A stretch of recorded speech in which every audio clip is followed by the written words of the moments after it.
Good evening. Time is now 7 o'clock. I'd like to call this meeting of the Beloit City Council to order. Madam Clerk, can I get a roll call, please?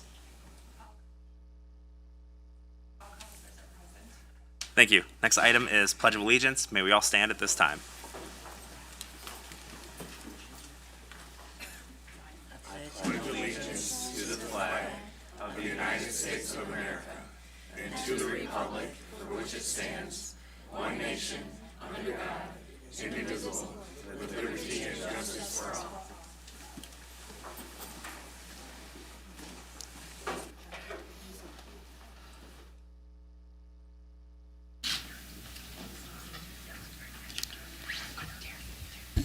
Item 3 is special orders of the day and announcements. 3A is the proclamation honoring the Beloit Junior Knights boys basketball team for outstanding tournament record and earning first place in the 8th grade boys Wisconsin Middle School Basketball Championship. We have Counselor Levy here to read the proclamation tonight.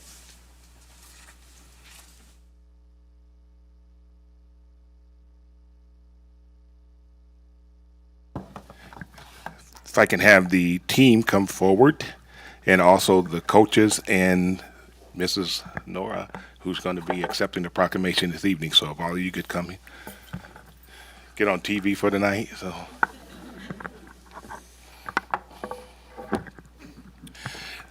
I think it's just befitting as they're gathering around that we take this opportunity to recognize our youth in the city. I think it's very important that when they do something positive, we need to recognize them and let them know that not only the school district appreciates what they do, but the city does as well. So I'm honored to present this proclamation this evening.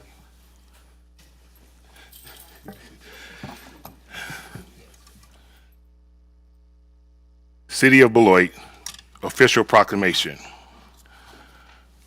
Whereas the 2021-2022 boys junior varsity 8th grade basketball team achieved a record 11-1 in tournament play and a state tournament record of 4-0. And whereas this team earned first place in the Overtime Boys Winter Classic of the 2022 Wisconsin Middle School Basketball Championship. And whereas this team included players from intermediate schools of McNeil, Aldrich, Fruzen, and Cunningham, and was led by Beloit Memorial High School Athletic Director Joel Beard. And whereas the team consisted of 13 players, Amar Armelin, Michael Nora, Sean Martin, James Ford, Brock Hodges, Jatavion Crawford, Tyshawn Bale, Brennan Pearson, Xander Pfeiffer, Brandon Hatchett, Vincent Pfeiffer, Pedro Roman, and Jared Washington.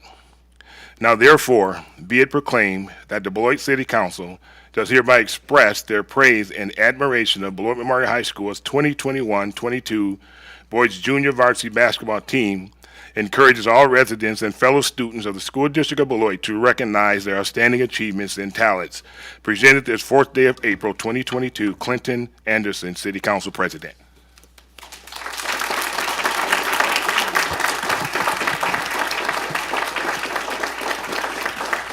And Michelle Nora is going to provide comments, but if we also could have the coaches up here with her at that time. And the reason I'm doing this because I told Ashley Herford that I was going to make sure she's front and center on camera, and this is my time to get her back. So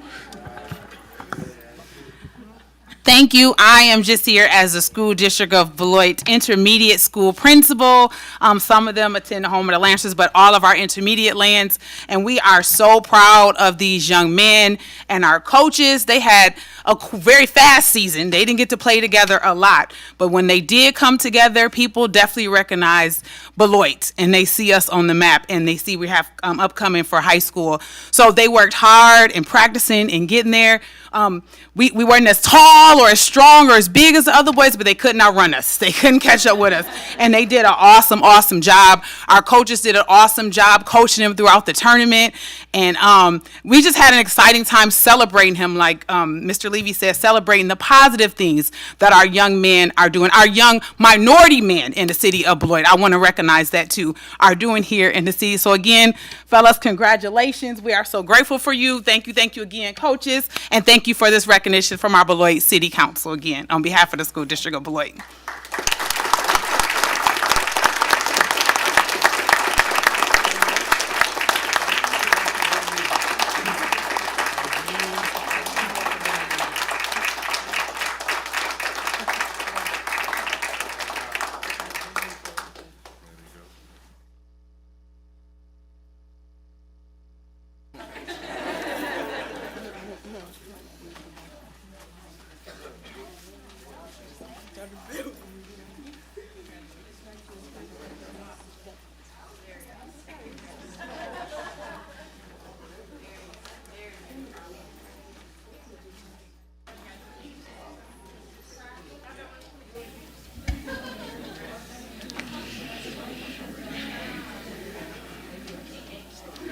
Item 3B is proclamation recognizing April as National Fair Housing Month.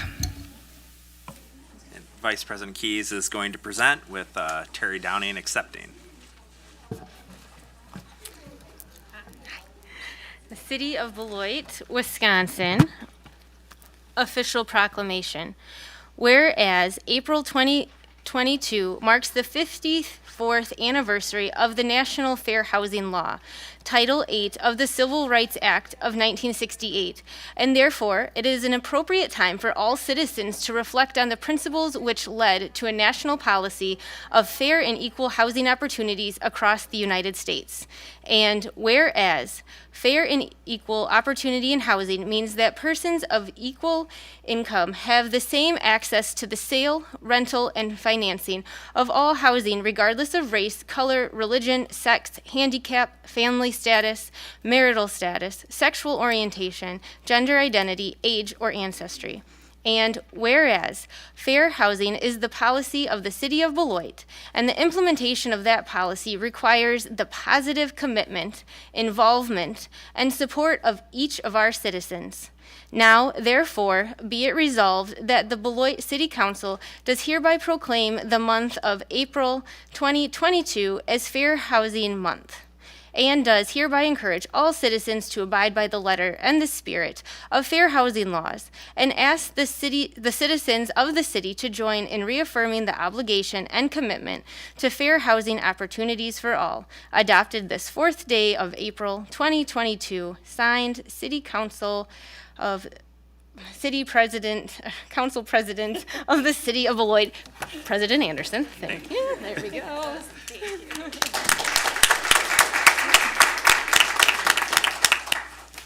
Thank you. Good evening, counselors. On behalf of the Community Development Department and the Equal Opportunities Commission, I want to thank the city manager and the city council for continuing to bring awareness to the issue of housing discrimination by recognizing April as Fair Housing Month. I want to take this opportunity to remind the public that the City of Beloit has an active Equal Opportunities Commission that administers and enforces the city's Fair Housing Ordinance, which is Chapter 20 of the city's Code of Ordinances. This means that the city enforces housing discrimination locally through this commission. Housing discrimination is discriminating against any person by impairing to any degree access to any housing or housing accommodations on the basis of sex, race, color, sexual orientation, handicap, religion, national origin, familial status, sex, marital status, lawful source of income, age, or ancestry. This Fair Housing Ordinance covers practices in the sale of housing, rental housing, financing, and advertising of housing. It prohibits discrimination in terms, conditions, and privileges, advertising in a manner that indicates any preference, falsely representing that a dwelling is not available, coercion, intimidation, threats, or interference, blockbusting, refusing or discriminating in the selling, brokering, or appraising of rental or residential real property, denying a person access or membership to an MLS, steering, harassing, or intimidating, and retaliation for filing a complaint of housing discrimination. A person who experiences discrimination can contact the Community Development Department with a fair housing complaint, which is taken by city staff. The complaint is then referred to an outside investigator, and conciliation mediation is facilitated if necessary. The EOC presides over administrative appeals, and full hearings are conducted when a suitable agreement through conciliation or mediation cannot be reached. Through this process, the EOC has the authority to impose fines and even award damages to persons who have experienced housing discrimination. In 2021, the city received 3 fair housing complaints. 1 case was found to have no probable cause and has been closed. 2 cases are still in process. In addition to fair housing enforcement, the EOC also works towards eliminating impediments to fair housing. The EOC in 2021 began starting in 2020, began strategizing goals and action steps to address impediments identified in the analysis of impediments to fair housing. Unfortunately, some of those action steps have been delayed while the city managed the COVID-19 pandemic, as many of the action steps required in-person meetings and events. Actions taken in 2021 include the EOC has approved a request for proposals to hire a qualified fair housing organization to conduct fair housing outreach in 2022, which will move forward in 2022. The City of Beloit, City of Janesville, County of Rock, and Legal Action of Wisconsin developed a work group to draft a proposal to the Rock County Circuit Court system to request various changes to procedural rules related to how eviction cases are handled in Rock County. The proposed changes would remove unnecessary burdens and allow for low to moderate income clients to prepare better for court proceedings. The city funded Legal Action of Wisconsin to assist households experiencing evictions as well. In 2022, the ELC will adopt a strategy to work towards alleviating additional impediments to equal access to in-housing options. Thank you again for your continued support on this very important issue for the Beloit community. I'd also like to point out that our analysis of impediments to fair housing can be found on the city's website under the Community Development page, and that our Equal Opportunities Commission has 3 vacancies right now, and 2 of our commissioners are running for council, so we'll find out tomorrow if we have 5 vacancies. So anybody who is interested, please contact the city manager's office. Brandy in the city manager's office to apply to be on the commission. Thank you again.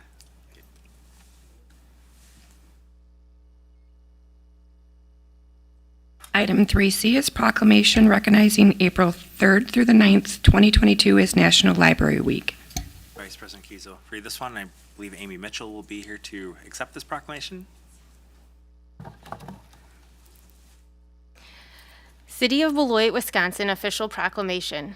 Whereas libraries are accessible and inclusive places that foster a sense of connection and build community. And whereas libraries connect people to technology, providing access to broadband internet, computers, and training that are critical for accessing education and employment opportunities.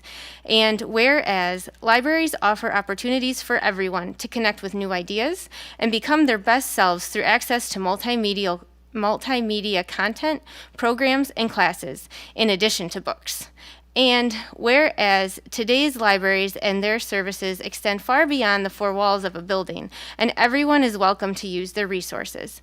And whereas in times of crisis, libraries and library professionals play an invaluable role in supporting their communities, both in person and virtually. And whereas libraries strive to develop and maintain programs and collections that are as diverse as the populations they serve and ensure equity of access for all. And whereas, to adapt to our changing world, libraries are expanding their resources and continuing to meet the needs of their patrons. And whereas, libraries have long served as trusted and treasured institutions for all members of the community, regardless of race, ethnicity, creed, ability, sexual orientation, gender identity, or socioeconomic status. And whereas, libraries are cornerstones of democracy, promoting the free exchange of information and ideas for all. And whereas, libraries, librarians, and library workers are joining library supporters and advocates across the nation to celebrate National Library Week. And now, therefore, be it resolved that the City of Beloit proclaims National Library Week, April 3rd through 9th, 2022. During this week, I encourage all residents to connect with the Beloit Public Library by visiting online or in person to access the many resources and services available there. Dated this 4th day of April, 2022, signed Clinton Anderson, Council President.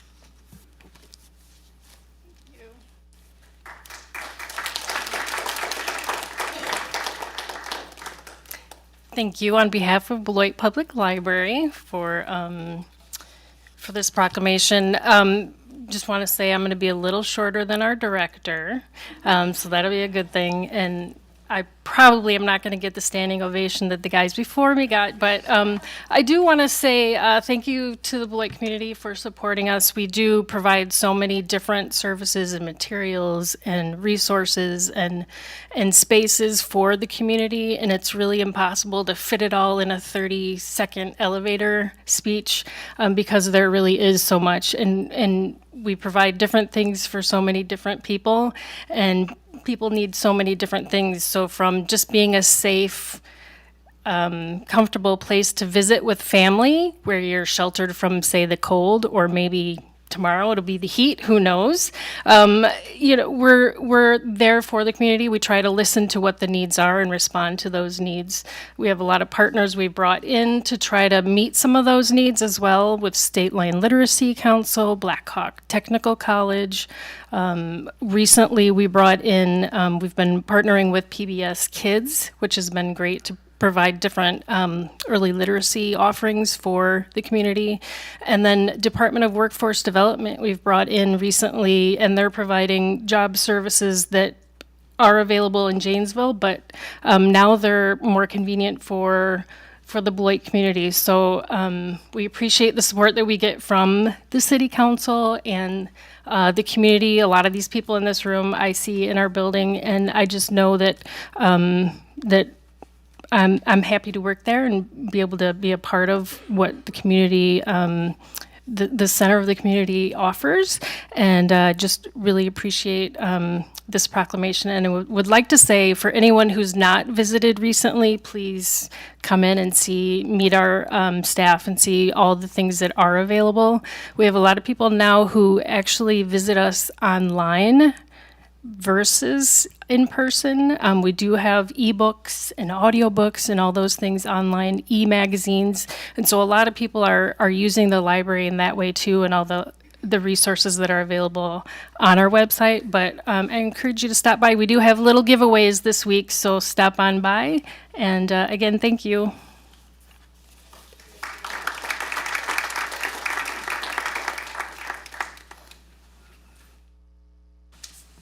Item 4 is public hearings. There are none.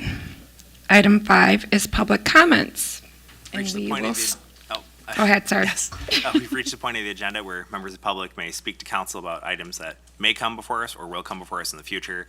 Council may not act on any specific request, but we may refer you to a staff person as needed. We ask that you keep your comments to 3 minutes or less and refrain from any personal attacks on council, staff, or the community. We ask that you do fill out a speaker form, but you're not required to do so. So tonight, what we're going to do is we're going to start with the in-person comments. So the first speaker form is who today? Mason Hoffman.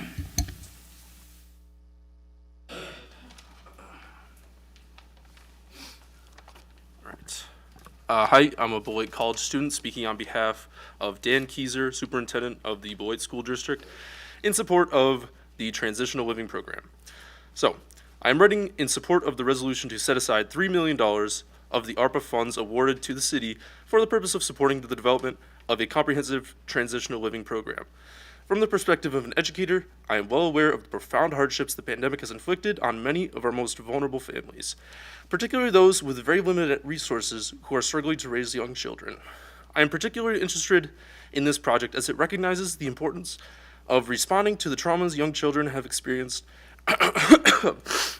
excuse me, as well as the vital need for early childhood cognitive development and literacy. It comes as no surprise that some of the most challenged and challenging students are those who were exposed to various forms of trauma while growing up. These challenges are increased when students did not have the opportunity for building better brains prior to entering school. By helping particularly vulnerable families and students, we will also be helping to ensure that the learning environment for other students is not compromised by the difficult work of trying to help delayed students catch up. I respectfully urge support for this set aside, as I believe this project will create significant value through its efforts to end multi-generational patterns of poverty and will decrease the need for special educational services. Thanks, Dan Keyser, Superintendent of the Beloit School District. And before you step away, can you give your address for the record, Oh please? yeah, 700 College Street. Okay, thank you so much. And yeah, please going forward, just make sure you put your address in for the record as well. Yep, that's The next one we have is Audrey Peaslee.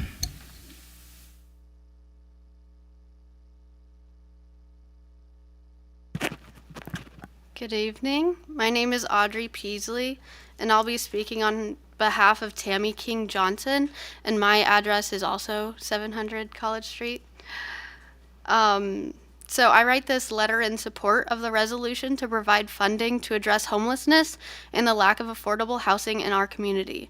I'm a resident of the city of Beloit, a homeowner and a landlord. I'm currently serve on the leadership team for the Beloit Area Task Force on Homelessness, the Executive Director of Family Promise Greater Beloit, and Racial Equity Work Group Chair for the Wisconsin Interagency Council on Homelessness. For people experiencing homelessness, the single greatest barrier to securing stable housing is the lack of affordable housing unit availability. Given the low rental vacancy rate across Rock County, far too many families are homeless.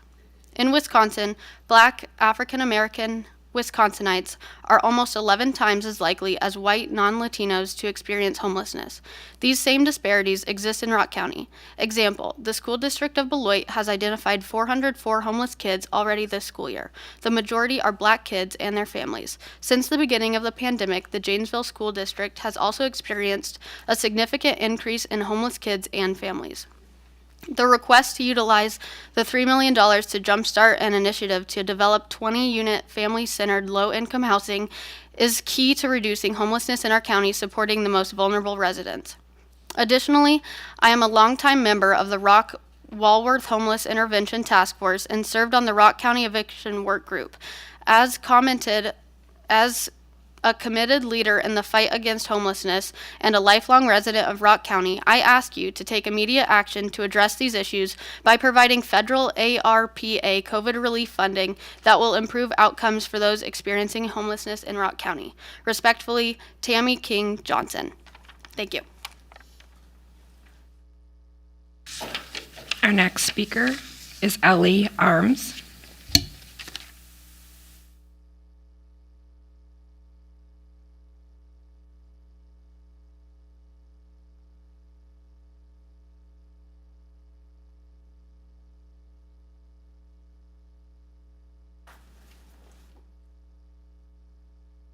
Hi, my name's Tim Leslie, and I'm a Beloit resident living at 737 Church Street, and I'm here to make a statement in support of the Transitional Living Project.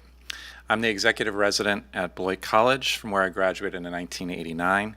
I returned to the city of Beloit after over a 30-year career in business, including 20 years as an executive at Amazon, a CEO at a technology company, and a board member and consultant to many companies of all sizes. Based on my experience, the Transitional Living Project is a project that will make our community stronger and the businesses within it stronger. The Transitional Living Project will help support businesses in three important ways. First, by helping this population that's disproportionately impacted by COVID, it will reduce the recruiting costs by creating a greater workforce within the city of Beloit. Second, by supporting this population and seeking education, it will create better trained employees in the area.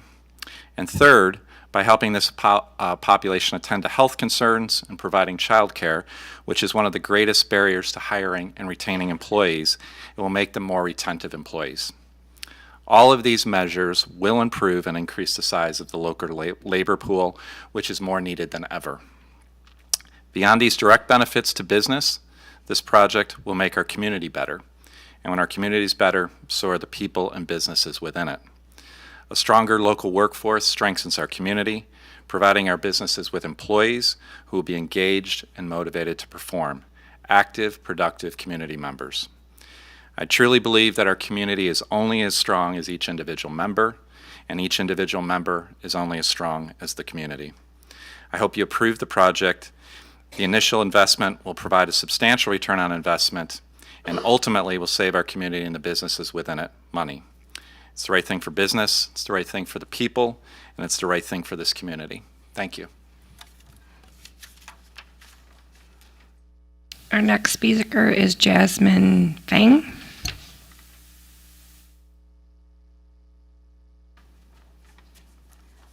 My name is Jasmine Fun. I'm a Beloit College student. My address is 700 College Street.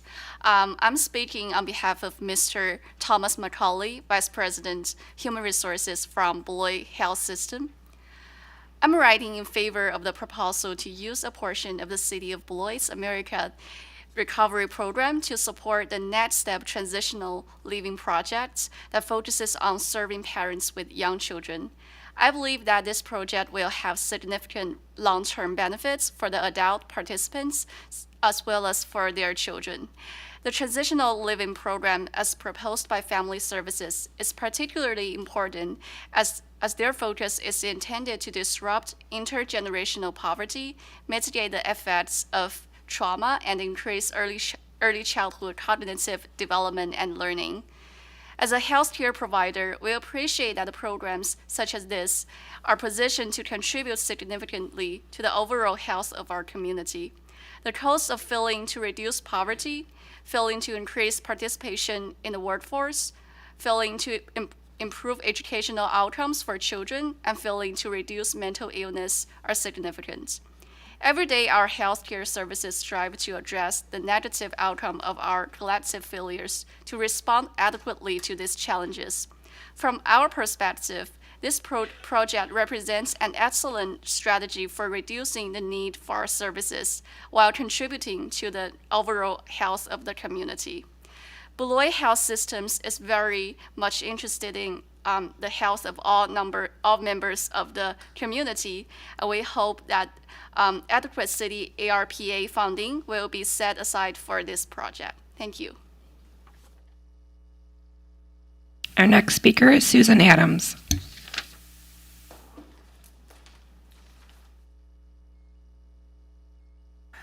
I am Susan Adams, President of the League of Women Voters of Beloit. I live at 703 Milwaukee Road in Beloit.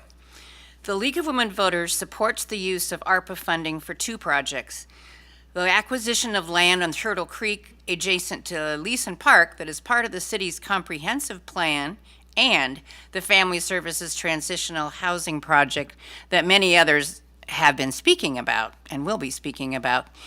I spoke at length about the Turtle Creek land last meeting. That action is supported by our positions on natural resources, specifically that we support purchasing more parkland with emphasis on neighborhood open space needs and the preservation of the Turtle Creek Valley. This time, I'm here to ask you to heed the public comments and the strong support for the Family Services Project for transitional living.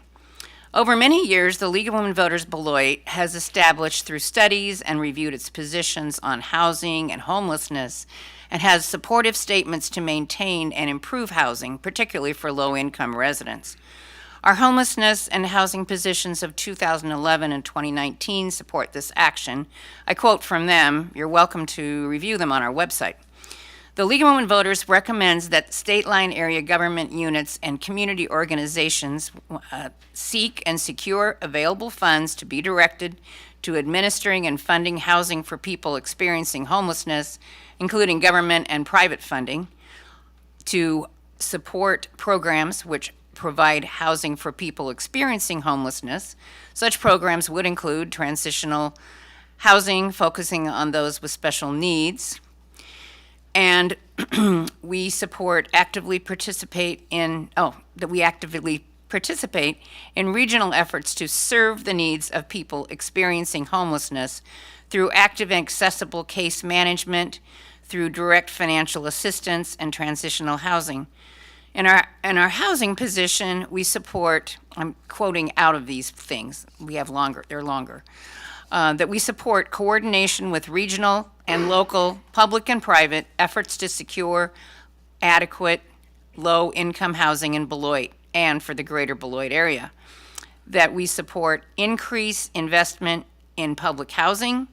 We support efforts of the City of Beloit to increase federal, state, and private funding for housing programs to be administered by the city and, quote, passed through to other organizations.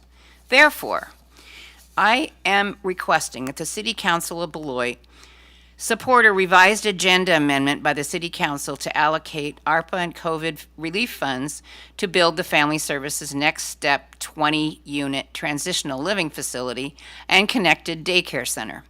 The Rock County Board of Supervisors has already set aside $3 million for this project. The Family Services has a plan, they have an architect, and they know the cost is going to be close to $6 million. It's not enough to have a non-specific plan for housing as your current resolution is written. Family Services has a plan, and there appears to be no competitive bid for a similar project. I believe we need to take advantage of what Rock County has done already and what Kevin Levy, as Rock County Supervisor, has voted for. We don't need to wait. ARPA funding was set aside for just such purposes. And in the name of transparency, we also request that you conduct a roll call vote on this issue when it comes up. Thank you. The next speaker is Carol Wickersham.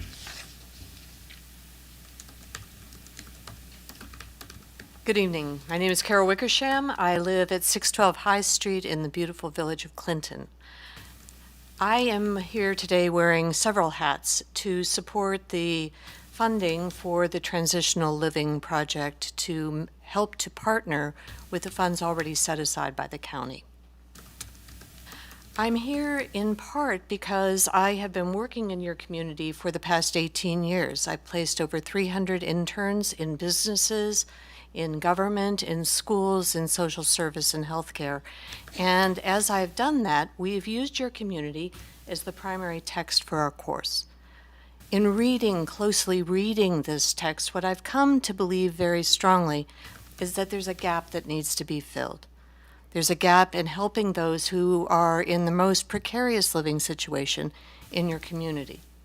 It's interesting to be standing here in Fair Housing Month. I think that the Transitional Living Project is an opportunity to meet the goals of that act by helping people come to a level playing field and be able to actually purchase the kind of self-sufficient housing that we all want.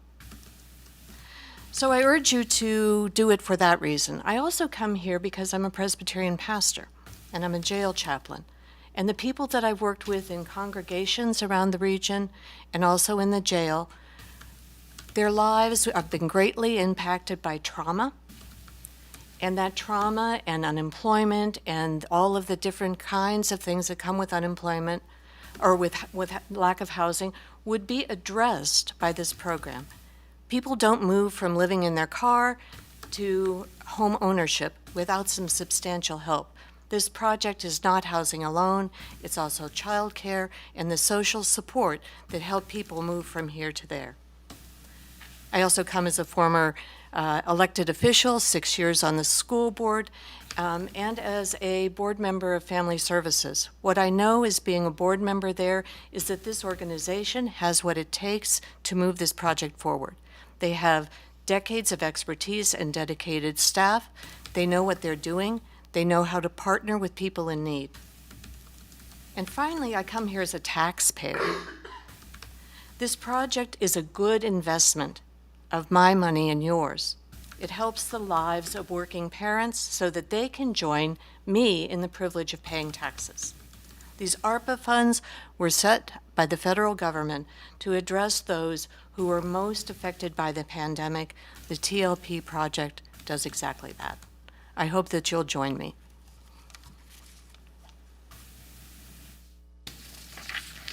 The next speaker is Troy Knutson.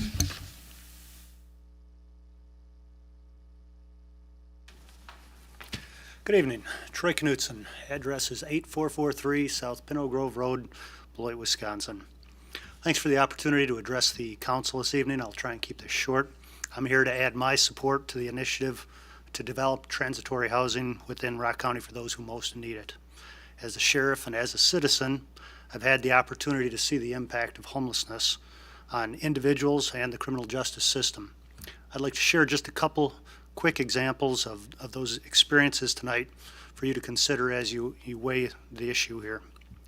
Very early in my assignment as a jail commander, an inmate was very successful in our recap program. He got released and the instructors had very high hopes of him being successful once he left our facility. Sadly, after 3 days, he was back in custody again, and they were very disappointed. So I stopped down to talk to the inmate, just to ask simply why, not to get into his case, but what happened. And he said that when he left, he didn't really have a place to go. It was the middle of winter in Wisconsin, so you know what that is. He didn't want to go back to his friend circle because he was afraid that he would fall back into his addiction because his friends were still in that life. Not having anywhere else to turn for about 3 days, he lived in a laundromat. After a few days there, he found the experience to be so poor that he bought himself a bottle, and that was his ticket back to jail. Makes me wonder if we'd have had a good housing option for him, if maybe he would have made it. I also had the opportunity to participate with the homeless count here in Rock County a couple of times. It was quite an experience, certainly leaves an impact on anybody who gets involved in that. I remember interviewing some people very close to here over at the bus terminal, sleeping in the doorways in the middle of the night, in the middle of the winter here in Wisconsin, freezing cold. I remember talking to some people living in a tent down by the river in the snow, same sort of circumstances. And you'd sure think we could do better for people than that. The last experience that I'll share with you very briefly here is a really, really positive one. A couple of years back, I got an opportunity to take a tour of the Rockford Mission down in that community, and I was just so impressed with that sort of a facility, that sort of a resource that's available for people down there. A person could walk out of the jail, walk across the street, and stay at that mission for a day or two until you got on your feet. If you needed more help than that, you could stay for an extended period of time, and you'd get some treatment and some help and in order to get you back on your feet. And it really seemed to me that as a community, they're doing their best to give people every chance to succeed. So, you know, I was really impressed with that resource. So please know, I absolutely appreciate the work you do here on the council, and I understand that there are just only so many funds and there are so many good causes that demand some of those funds. Personally, as I weigh the different causes out there, you know, the ones that help the most vulnerable in our community kind of rise to the top. For me, providing housing and support to families who need this would definitely get my attention. The program also rises very high on my list from a systems perspective with its potential to address childhood trauma, poverty, parenting skills, workforce development. This type of project has the potential of making a positive intervention not only on individuals, but also for impacting generational poverty and criminal justice system involvement. So thanks for the opportunity to share my reasons for supporting this initiative, and I hope that my input has some value to you as you consider this project. Thank you. The next speaker is Chris Papula.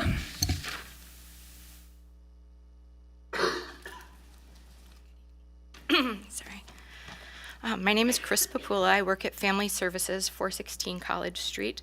I'm speaking in support of the Next Step TLP. In 2017, we began what's now known as the Neighborhood Resilience Project, We've worked with hundreds of families living in Beloit, largely single parents in the Maryland Hackett neighborhoods. We've been able to provide thousands of dollars of resources. Tonight, it's the advocacy piece that brings me here. The people that I work for are resilient. They are hardworking. This is a systemic issue, not one of personal character. There's no way for families living in extreme poverty to maintain self-sufficiency. The numbers just don't add up, especially during a housing crisis and pandemic. Maintaining employment is a privilege that many do not have. When the cost of childcare outweighs wages, it becomes impossible to escape poverty. Next Step Housing intends to provide free childcare for its working parents. That in itself would enable the parents to further their education, gain skills, and maintain employment, all critical components to self-sufficiency, escaping poverty, and having a better quality of life. Now more than ever, the cost of rent is unsustainable. Most of the people with whom we work have goals of owning a home someday. However, when an unrealistic percent of their income goes to rent and childcare, there's very little to save. Oftentimes, economic hardships tarnish credit scores, leaving people unable to buy homes. We believe that providing an extended period of housing and material support, as well as advocacy, we can help these families change their futures. They will be able to secure and maintain steady employment, improve their credit scores, and save money for a down payment on a home of their own.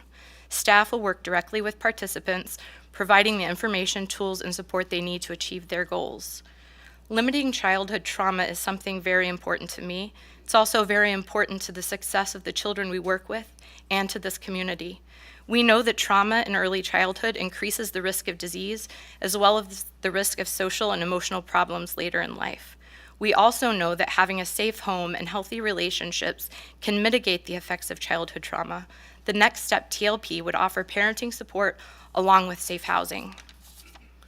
So many of the families that I work with could benefit from a TLP. Next Step Housing could change the trajectory of their whole life.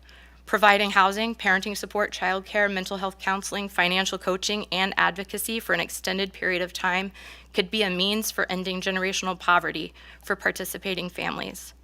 The work we've done in the Resilience Project has been significant, but I'm here because it just isn't enough.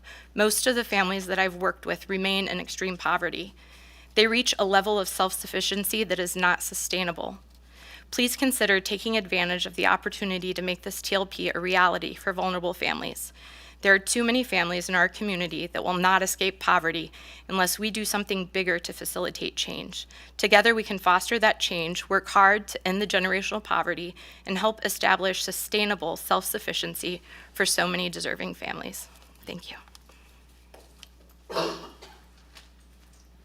The next speaker is Emily Richardson.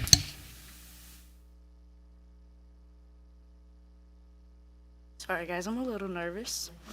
My name's Emily, and I live at 218 West Home Street in Janesville. I am a former Beloit, or whatever, Beloit. I'm here to talk about homelessness in general.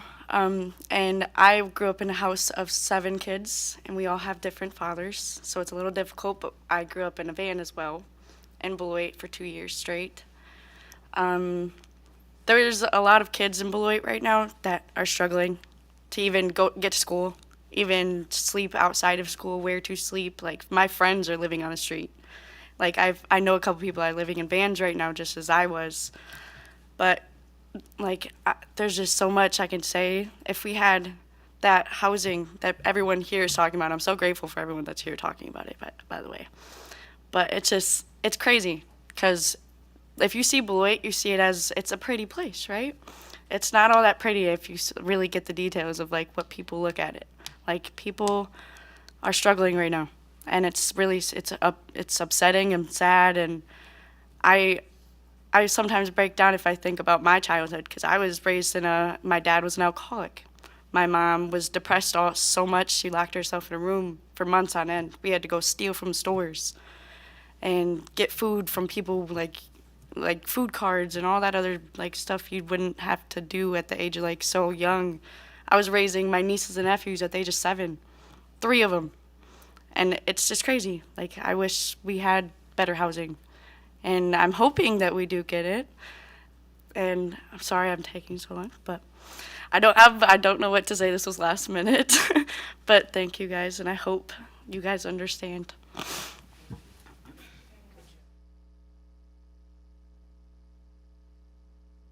Joe Stadelman.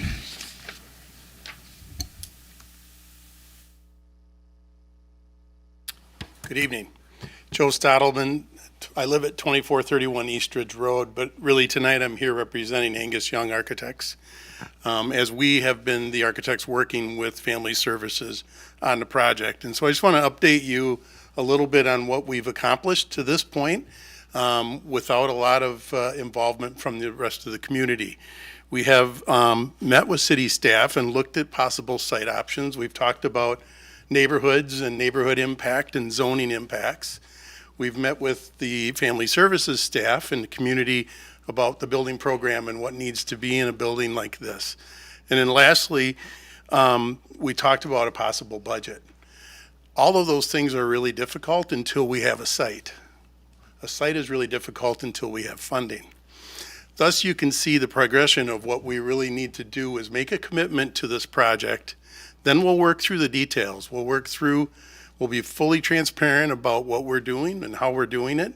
But it's really difficult to get going on that until we actually have a budget in place that we can work from. So I ask that you continue to support the transitional housing project. It's very important for our community, as you've heard. And I will assure you that as a professional, I will lead the charge on this and make sure that the money is well spent for all of us in the community. Thank you. Our next speaker is John Fleiter. Good evening. John Fleiterer, Family Services, 416 College Street. I'm humbled by the prior comments. I am really pleased that people have come forward and been so articulate about this project. It rewards us in the sense that we have designed something, conceptualized something that is striking so many chords and resonating with so many people as a solution on this. I want to talk about the kid side of this. Albert Camus, who I'm guessing that if you weren't my age or run him in college, it probably means nothing, but he wrote, "We may not be able to end the suffering of children, but we may be able to reduce the amount of suffering."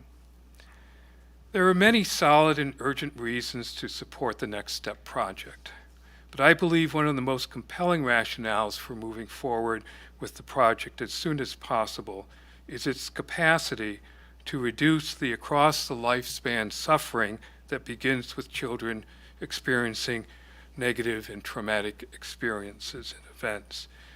Those include emotional abuse, physical neglect, physical abuse, sexual abuse, domestic violence, separation of parents, caregivers, mental illness in the household, food insecurities, and of course, homelessness.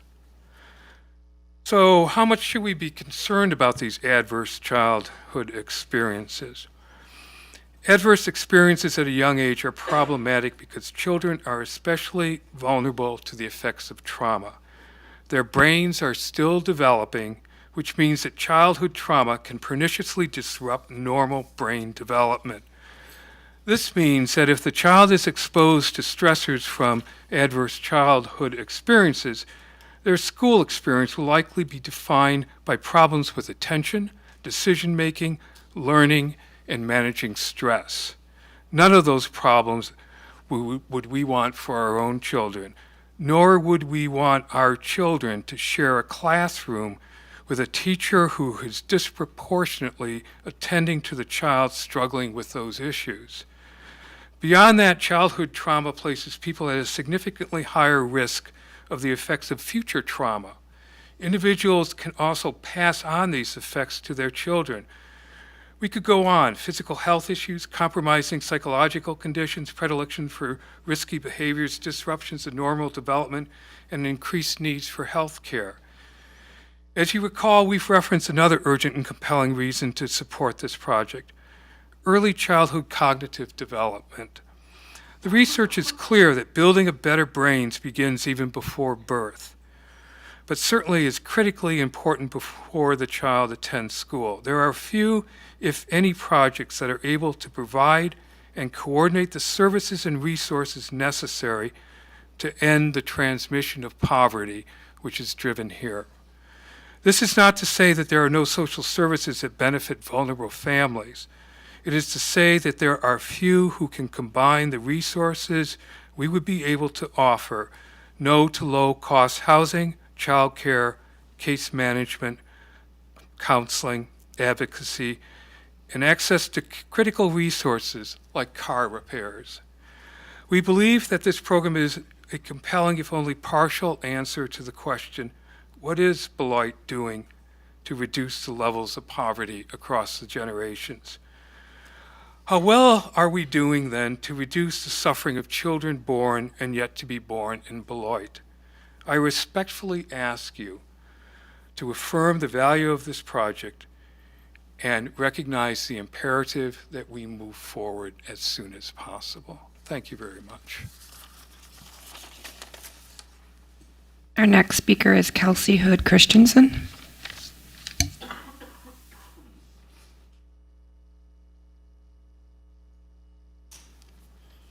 Good evening, Kelsey Hood Christensen at 416 College Street. Before I start with my spiel, I just want to thank and recognize the strength of the young woman who came to share her story with us this evening, because I find her amazing. Thank you. Tonight I'm speaking to you as a representative from Family Services, as a service provider of homeless survivors of domestic violence.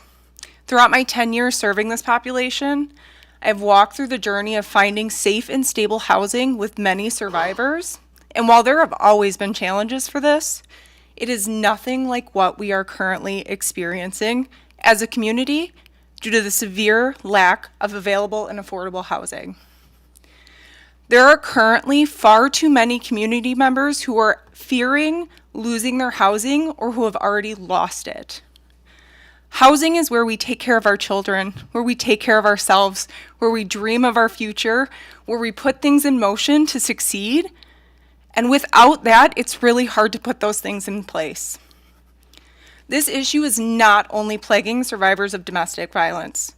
When compared to other homeless service providers' continuums of cares in Wisconsin, in 2021, our continuum ranked within the top 3 of most homeless households, longest average time homeless for both single adults and families, most homeless domestic violence survivors, and most homeless youth. As a service provider, we have seen our hotline calls with those who are in immediate crisis increase by 42% in 2021. And we have done the best we can to meet this need. We have spent almost $150,000 in motel vouchers with an additional $48,000 in rental assistance in 2021 for residents of the city of Beloit. The cost of homelessness is not only to the individual or the service provider who are trying to meet those needs, but it's also a burden to the community at large.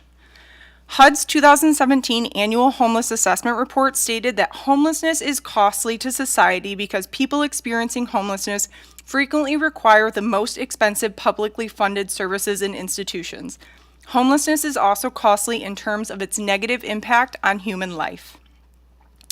I have personally celebrated the success of finding employment with the almost immediate crisis of losing that same job due to the instability that comes with being homeless, with far too many survivors.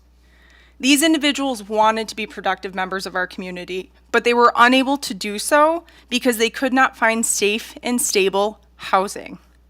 They wanted to remain residents in our city, in the city of Beloit, but they were unable to find housing to do so. Our community and our community members need a new solution to what we are currently experiencing, especially those with small children. The Transitional Living Project would be a new solution, a piece of the puzzle that would move us forward in addressing these issues. That's why I support this TLP, and I hope you join me in supporting it as well. Thank you.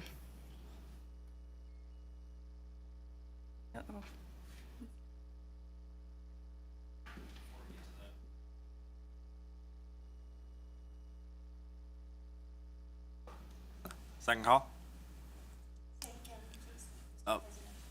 Would anyone that did not fill out a speaker form wish to speak tonight before we get to the written comments? Second call, third call. Thank you. Madam Clerk, the written comments, please. This is from Lonnie Klecker. My name is Lonnie Klecker, and I'm a resident of Rock County and the current president of Family Services. I encourage the City Council to move forward the Next Step Transitional Living Project. This project is for single parents with young children and has multiple benefits. First, it will provide the supportive housing for single parents with young children. Second, it will provide access to an on-site child care facility. Third, provide resources for early childhood cognitive development and reading. Lastly, help children through the traumas they have experienced. It is a timely effort to respond to the acute shortage of affordable housing and affordable quality care. Please support this initiative sooner rather than later. The need is now and the opportunity is now. I am writing in support of funding for Family Services Next Step 20-unit transitional living facility and daycare center proposal. Having worked as the director of Beloit's local Head Start program for over 15 years, I have a clear sense of the critical importance of stable housing for our most at-risk children and their families, and the COVID crisis has significantly escalated the needs. This plan supports some of the most basic needs of family life, which is a foundation for our community. The plan effectively addresses issues of housing shortage and housing stability, which impact family functioning. The stress of our homelessness and housing challenges creates lasting trauma for families, especially for young children. Consistent, affordable, high-quality child care not only provides a basic underpinning for successful employment for the working parent, it also helps provide safe and secure foundations for young children's healthy development and learning. I urge the council to give this plan the most positive consideration and support. Thank you, Connie Robers, 3611 Oak Lane Drive, Beloit. As the Rock County Board of Supervisors has already set aside $3 million for this project, I write to strongly urge the Beloit City Council to pass Resolution 2022-070, setting aside up to $2 million in funds for the Rock County Matching Grant Program to alleviate homelessness. The need is both urgent and necessary to address the affordable housing crisis we have in Beloit. More needs to be done, but this would be a crucial part of the whole to improve the quality of life in Beloit and ease the transition from homelessness. Steve Howland, 1617 Emerson Street. City Manager Lori Luther, Beloit City Council. I was pleased to see an amended agenda item for tonight's meeting showing Resolution 2022-070, reserving city funds to match the county's funding to alleviate the challenges of homelessness. As you know, the similar resolutions at the county level were much needed and hard fought. It is important to note that home ARPA funds and TIF extension funding are inappropriate, and also a much lengthier process for securing and dedicating funding.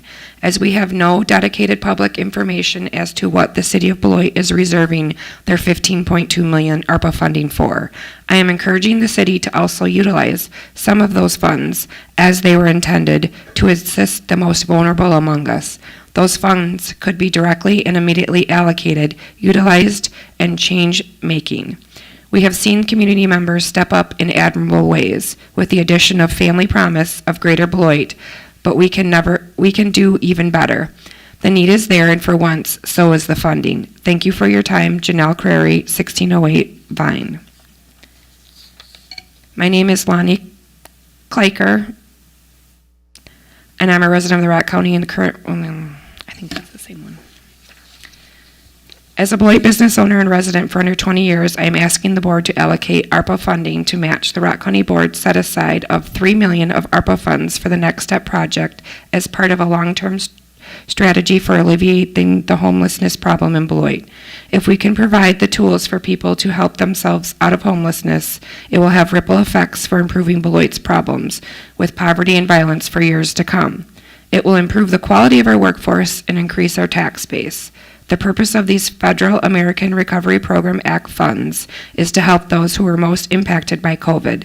This project speaks to that need exactly. Thank you for your time, consideration, and for your service, Jenny Hopel.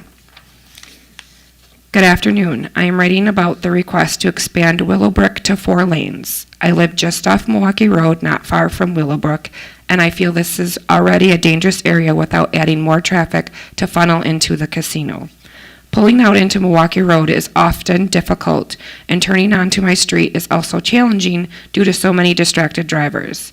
The students who enjoy walking or riding their bikes to school are also at risk with the current amount of people who joyride up and down Milwaukee Road with little repercussions, not to mention the recent shootings not far from this area and a stray bullet being found in Milwaukee Road. My husband and I would love to walk with our kids along Milwaukee Road, but it's not safe. We would love for our children to ride their bikes to their neighborhood schools, but it's not safe. I've lived here for 34 years, and unfortunately, Beloit continues to care more about infrastructure than about quality of life. I would like to keep Willowbrook to 2 lanes and keeping safe bike lanes and walking paths for people to enjoy safely. Beloit needs to work on becoming more accessible on foot and bike instead of turning Milwaukee Road into a highway through town to a casino. Thank you very much, Amy Stradwick, 1651 East Ridge Road. I commend the City of Beloit's staff and City Council for addressing the problem of homelessness in our community and strongly encourage them to approve funding for this project.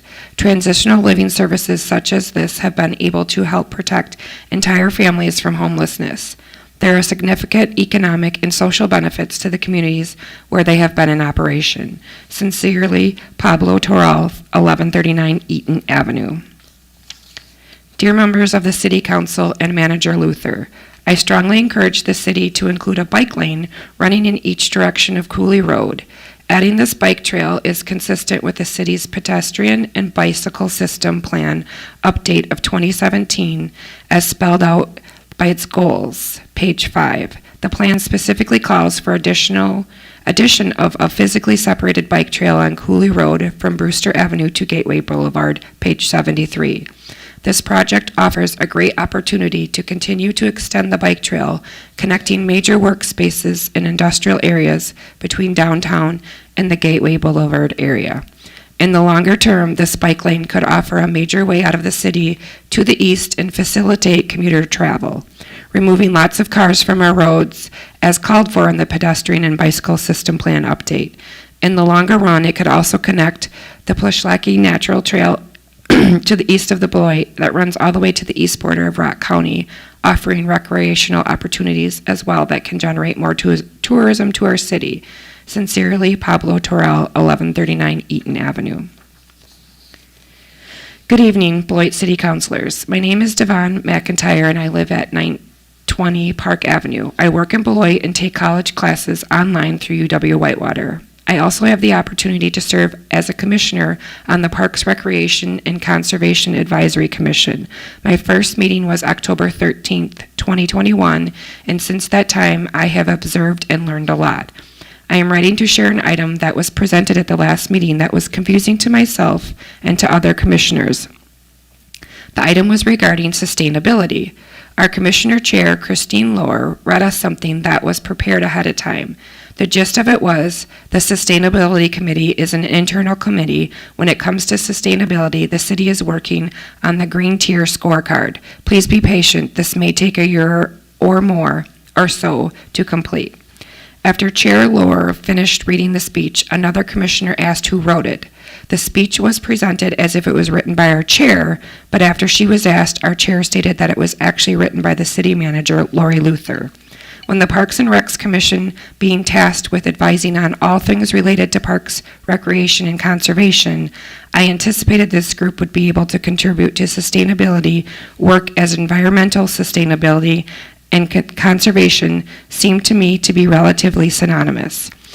At this same meeting, a fellow commissioner stated that city manager told them Parks and Recs would be tasked with taking on sustainability. Our council rep also mentioned that she received an email from the city manager stating that Parks and Rec Commission would be the public-facing entity when it came to sustainability. This messaging is conflicting, and messaging coming from the city manager through our commission chair is confusing. I bring this forward because the topic of conservation and sustainability is important to me, because the bruised state of the climate is what my generation and the generations to follow must work with. I also serve as the Environmental Justice Co-Chair with Beloit's NAACP, because climate change and equity need to be addressed together for a more connected, more resilient community. Another confusing thing we are facing is getting items on the agenda. We have been told again and again it is through the chair. However, I know of 2 or 3 commissioners who asked for an item and they were told during the comment time these seem different compared to other boards I have watched and or been a part of. I am hopeful the council will support the Parks, Recreation, and Conservation Advisory Commission in being an active commission.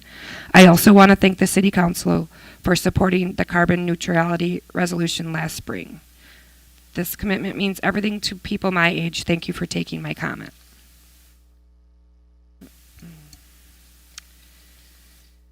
Honorable Council President Anderson, Vice President Keys, and council members. On behalf of Friends Animal Society and our Wisconsin members, supporters, partners, and staff, I am pleased to offer support of Ordinance 3747 to prevent inhumanely bred companion animals from being sold in Beloit pet stores. We urge you to join Whitewater, Appleton, Fort Atkinson, and more than 420 other cities, counties, and states throughout North America that have enacted sensible and effective legislation to prevent pet stores from selling commercially bred pets and instead allow for the adoption of pets sourced from shelters or rescue groups, while also allowing responsible breeders to continue selling directly to the public. Pet mills, particularly puppy mills, are a serious problem in the U.S. These facilities, which supply nearly 100% of commercial puppy stores, are cruel and inhumane breeding factories in which profit takes priority over health, comfort, and welfare of the animals. Although the USDA regulates most commercial breeders, the minimum federal standards do not ensure a safe or healthy life for pets. These types of kennels can legally have more than 1,000 dogs in one facility, and these dogs are allowed to be confined to cages only 6 inches larger than their bodies for entire lives, breeding continuously in order to produce as many puppies as possible for the pet trade. And USDA inspection reports show that many USDA licensed breeders continue to sell animals to pet stores even after being cited for various violations at their facilities. In other words, having a USDA license does not guarantee humane or ethical breeding. Because the focus is solely on profit, commercial breeding operations typically cut all possible corners to keep their overhead low at the expense of the health and well-being of their animals. For the unsuspecting consumer, this frequently results in the purchase of a pet facing an array of immediate veterinarian problems or harboring genetic diseases that surface down the line. This creates a financial burden on the consumer and can result in pets being surrendered to overcrowded, taxpayer-subsidized shelters. Thus, this is not just an animal welfare issue, but a consumer protection concern that has a direct impact on local taxpayers. It makes little sense to continue manufacturing dogs and cats while so many are being killed for lack of space. Public education has been effective, but until communities take the initiative to halt the supply of pets imported from substandard commercial facilities, there can be no hope of preventing these unnecessary deaths. Pet stores rely on commercial pet mills and their distributors to supply their pets because ethical breeders won't sell to pet stores for 2 simple reasons. It's not financially viable, and they don't sell to third parties. They want to know where those pets are going. They want to meet the people who are going to care for that animal, and that's why the pledge never to sell a pet to a pet store can be found verbatim in every reputable breeder's code of ethics, including virtually all of the parent bred club promoted by the American Kennel Club, as well as the National Cat Fancier Associations. Ethical breeders encourage potential buyers to visit the home where the animals were bred. They conduct an interview to be sure the match is the best one for both the buyer and the animal. And they require a contract that requires the buyer to provide good care, to spay and neuter the animal, and to return the pet to the breeder if things don't work out at any point over the pet's lifetime. These sensible provisions cannot apply when the animals are sold through pet stores. Also concerning is the fact that Wisconsin is one of 21 states to have been hit by an outbreak of a strain of bacteria that is linked to puppies sold through the puppy stores. Campylobacter is resistant to antibiotics and contagious to humans. Beloit residents should not be exposed to this serious public health threat, particularly now when public health is so vulnerable. Those who benefit most from the companion animal sales in pet stores are the retailers themselves. While they may profit from the practice of buying these pets at a low price from commercial brokers and then selling them at a high price, typically without first spay or neutering them. It is in the tax-paying public who pays for the animal control to house and kill unwanted animals in the community. Further, many pet stores are frequently accused of predatory lending by offering financing upwards of 160%, creating a serious and unexpected financial strain on the consumer, sometimes resulting in an obligation for ongoing payments for a pet that is deceased. Pet stores that sell commercially bred pets can choose to be part of the solution rather the problem by phasing out the sale of animals in favor of other common revenue streams such as pet product sales, grooming, and daycare, and by offering space for animal rescue organizations to adopt out animals from those stores, as hundreds of pet stores across the county already do with great success. Pet stores that have transitioned from selling companion animals to offering rescue pets for adoption have found this animal-friendly model to be both viable and embraced by the communities in which the store are located. Therefore, a humane pet sales ordinance would not prevent any current or future pet stores from doing business and would alleviate a significant burden on local shelters and rescue groups by increasing pet adoptions. Further, it would not prevent anyone from purchasing a pet directly from a private breeder. Best friends and our Wisconsin members, thank you in advance for taking a reasonable and effective measure to protect consumers, pets, and taxpayers in Beloit. We have been proud to work with the cities across the country to enact humane pet sales legislation, and I hope you will not hesitate to contact me if there's anything we can do to realize this important effort. Elizabeth Orek, National Manager, Puppy Mill Initiatives. Members of the Beloit City Council, thank you for your interest in passing a humane pet store ordinance. My name is Megan Nicholson, a lifelong Wisconsinite and Wisconsin State Director for the Humane Society of the United States. I am writing in support of Ordinance 3747. The HSUS is the nation's largest and most effective animal protection organization. Puppy mills and their connection to pet stores that rely on the outdated business model of pushing puppies in the interest of profit is an issue we and our numerous supporters are adamant on ending. Ordinance 3747 will protect consumers from being duped into supporting the cruel puppy mill industry and ending up with a sick and behavioral challenged pet store puppy.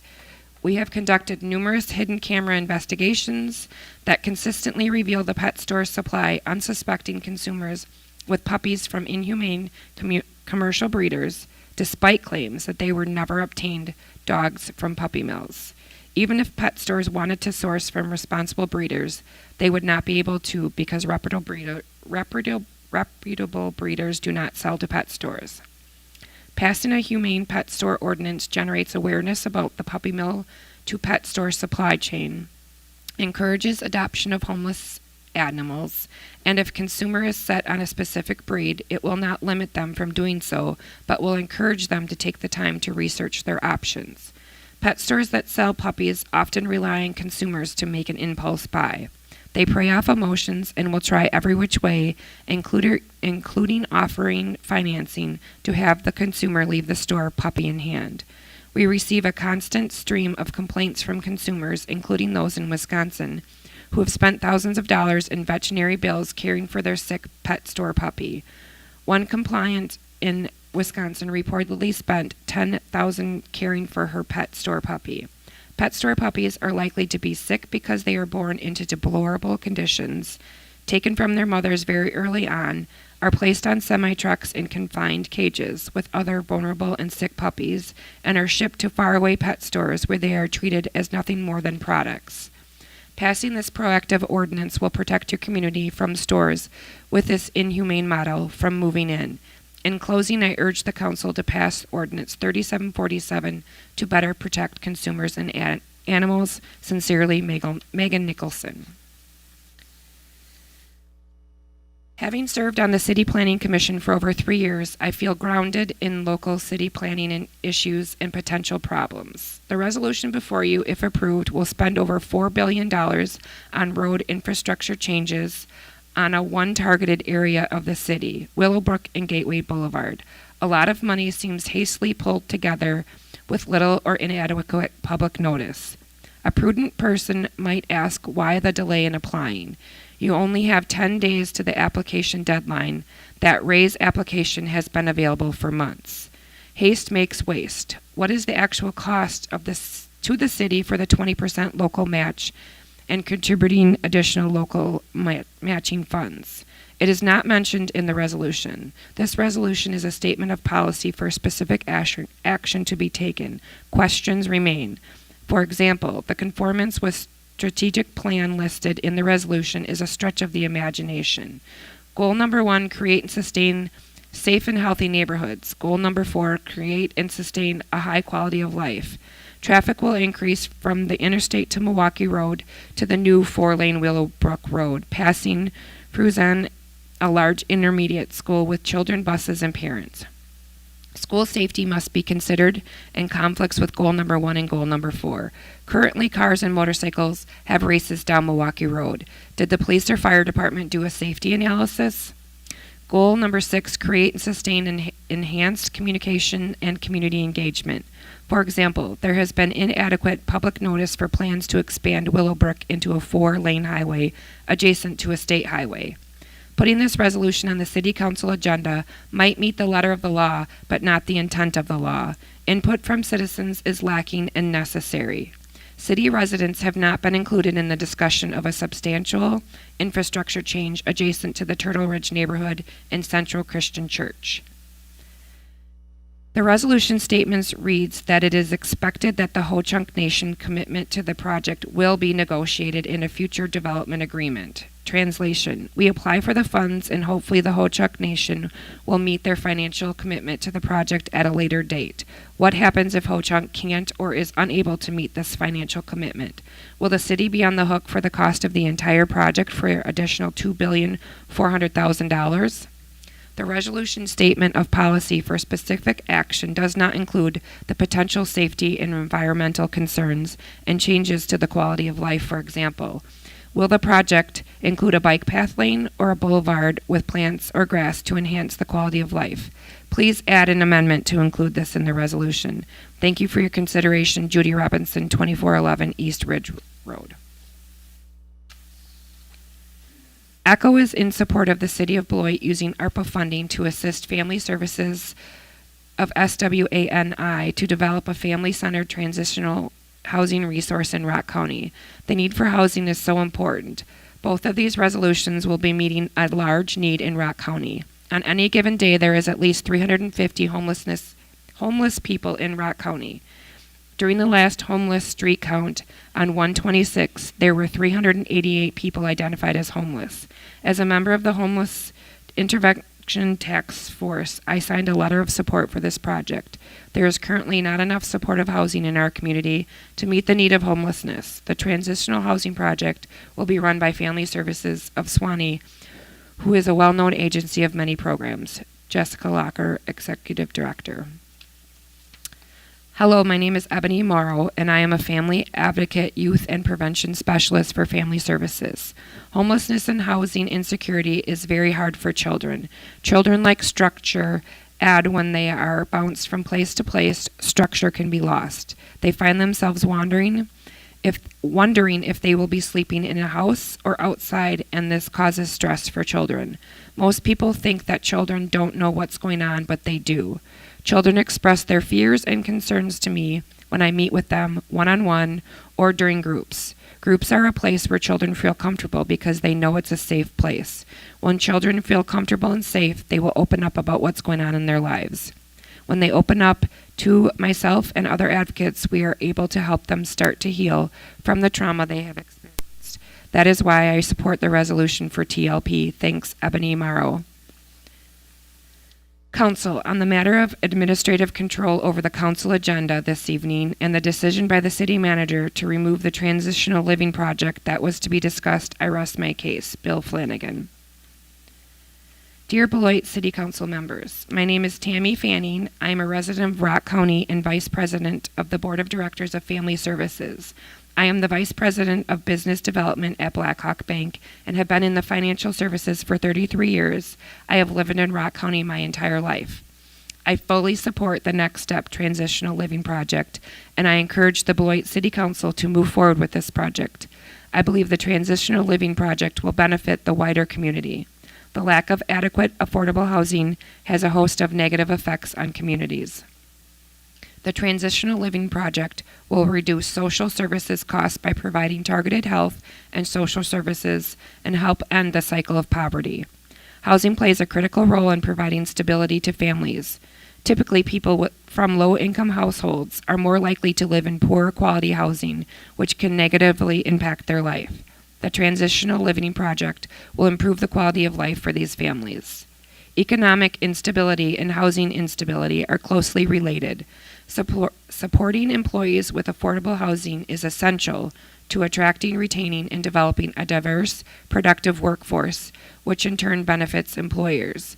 Millions of dollars of potential tax revenue are lost when workers cannot find housing and childcare. Both are important. The families served by this proposed project are our neighbors. As a part of a strong community, we are part of a group of people who want to help each other. The Transitional Living Project has the capacity to influence positively the lives of our children and families of the people we all know. Please join me in supporting the Next Step Transitional Living Project. Thank you, Tammy Fanning, Vice President of Family Services. Hello, my name is Carmen Payne Mansell, and I have been a longtime resident of Beloit, Wisconsin, and I believe that the TLP proposed by Family Services of Southern Wisconsin, Northern Illinois, is definitely a step in the right direction. A TLP is much needed in Beloit to help residents that are struggling with homelessness, secure housing, and to help with the peace of mind while they make the transition. I also know from experience how hard it is to try and save to become independent while caring for your small children on less than favorable wages provided through employment. There is also the struggle of daycares closing at a certain time and or not available for third shift hours. All of these factors weigh on individuals' mental health. It is not a good feeling counting the days down that you have left in a temporary shelter and not knowing what the next step for yourself and family. Temporary shelters are good for the moment and are meant to be short-term. This does not remedy permanent housing, and to secure permanent housing, time is needed. Thank you for your time and consideration on this important matter. Thank you, Carmen Payne.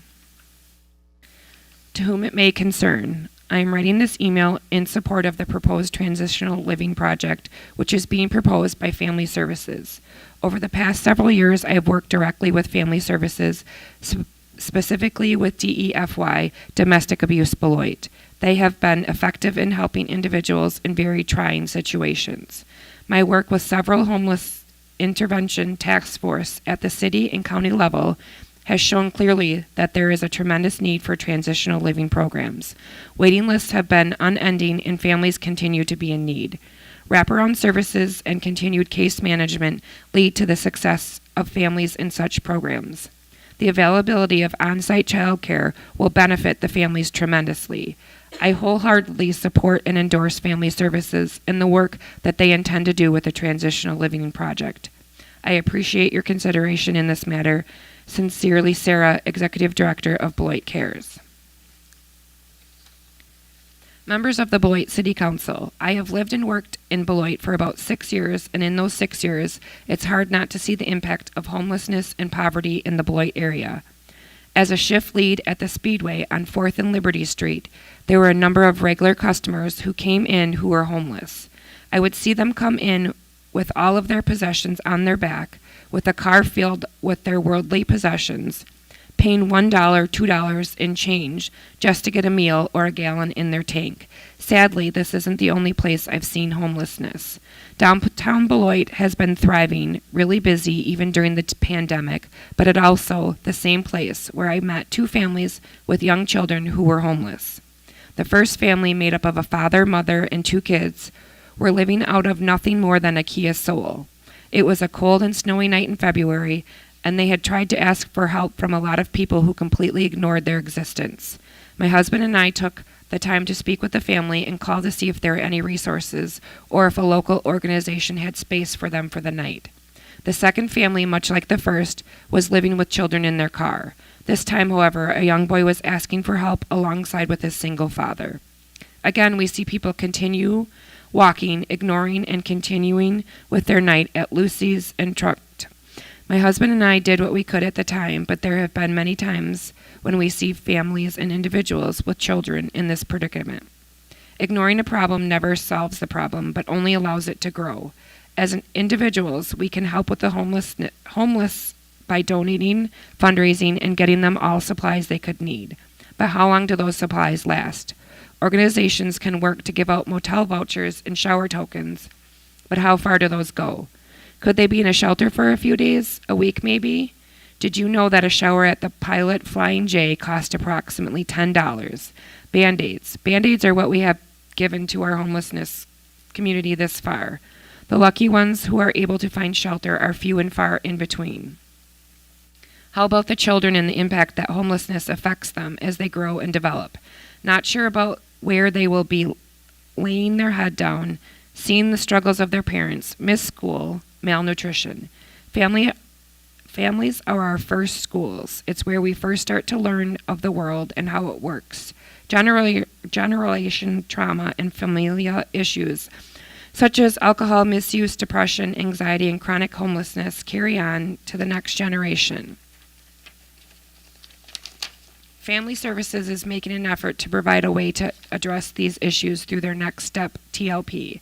They know that not only is it not enough to just provide shelter, it is necessary to educate our community in the real issues Beloit faces and to create a place for families affected by homelessness to learn and thrive. This is social support from being homeless to being self-sufficient, which will impact the next generation and altogether reduce poverty in Beloit. I urge you City Council members to support the Next Step project by matching the funding the Rock County Board set aside of $3 million of ARPA funds. At the end of the day, this is a time for us as a community to be stronger. We didn't succeed in life until all of us succeed. Kimberly Valanta. Dear Beloit City Council members, my name is James N. Hodley. I am a resident of Rock County and live in Beloit. I am a member of Commercial Services Sales Manager for the Midland State Bank. I am a member of the Board of Directors of Family Services, currently serving as Treasurer. I am writing to you to urge your support of the Next Step Transitional Living Project that is up for consideration. I urge you support for this resolution, not simply because I believe that Family Services is able to provide sensitive and impactful services, but also because I am acutely aware of the negative impact on a community when individuals, especially single parents, want to work but are unable to do so because of the absence of quality, affordable childcare, adequate transportation, and lack of stable housing. Being a lifelong resident of Beloit, I know that there are many needs that stimulus money can be used for to make the city a better place to live and work. However, I believe that this project will provide immediate and long-term benefits to Beloit by breaking the intergenerational cycles of poverty, empowering the children to become successful, and ultimately contribute to a more stable and effective workforce. Please join the Board of Family Services in supporting the Next Step Transitional Living Project. Respectfully, James Hodley. To whom this may concern, my name is Mandy Chitwood, and I currently reside in Beloit, Wisconsin. On behalf of Family Services, I am requesting that the Beloit City Council approve our request to receive ARPA funds for the TLP project. I truly believe that the TLP project could make a difference for single parents with young children in Rock County. Family Services is an amazing organization that cares for the well-being of many families we help on a daily basis. We have already accomplished so much within our community, and the TLP project would be a huge asset to our services. I have been trained to provide domestic violence advocacy services, and I recognize the need for a TLP in our community. Advocating for housing is one of the toughest parts of my job because there's a constant need for housing resources in this area. I strongly encourage this council to approve these funds so we can provide more resources to family in need. Thank you for your time. Sincerely, Mandy Chitwood.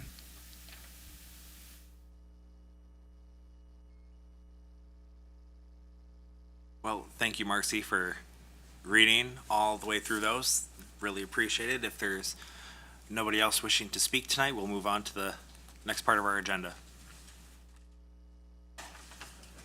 Item 6 is the consent agenda. Items listed under the consent agenda are considered routine and will be enacted by one motion.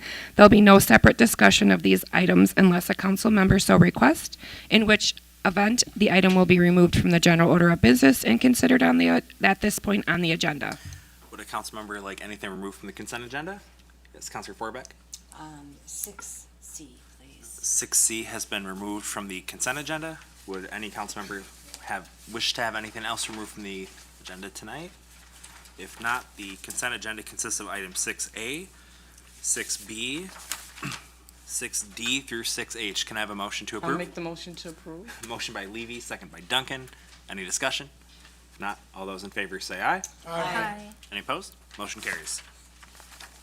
6C.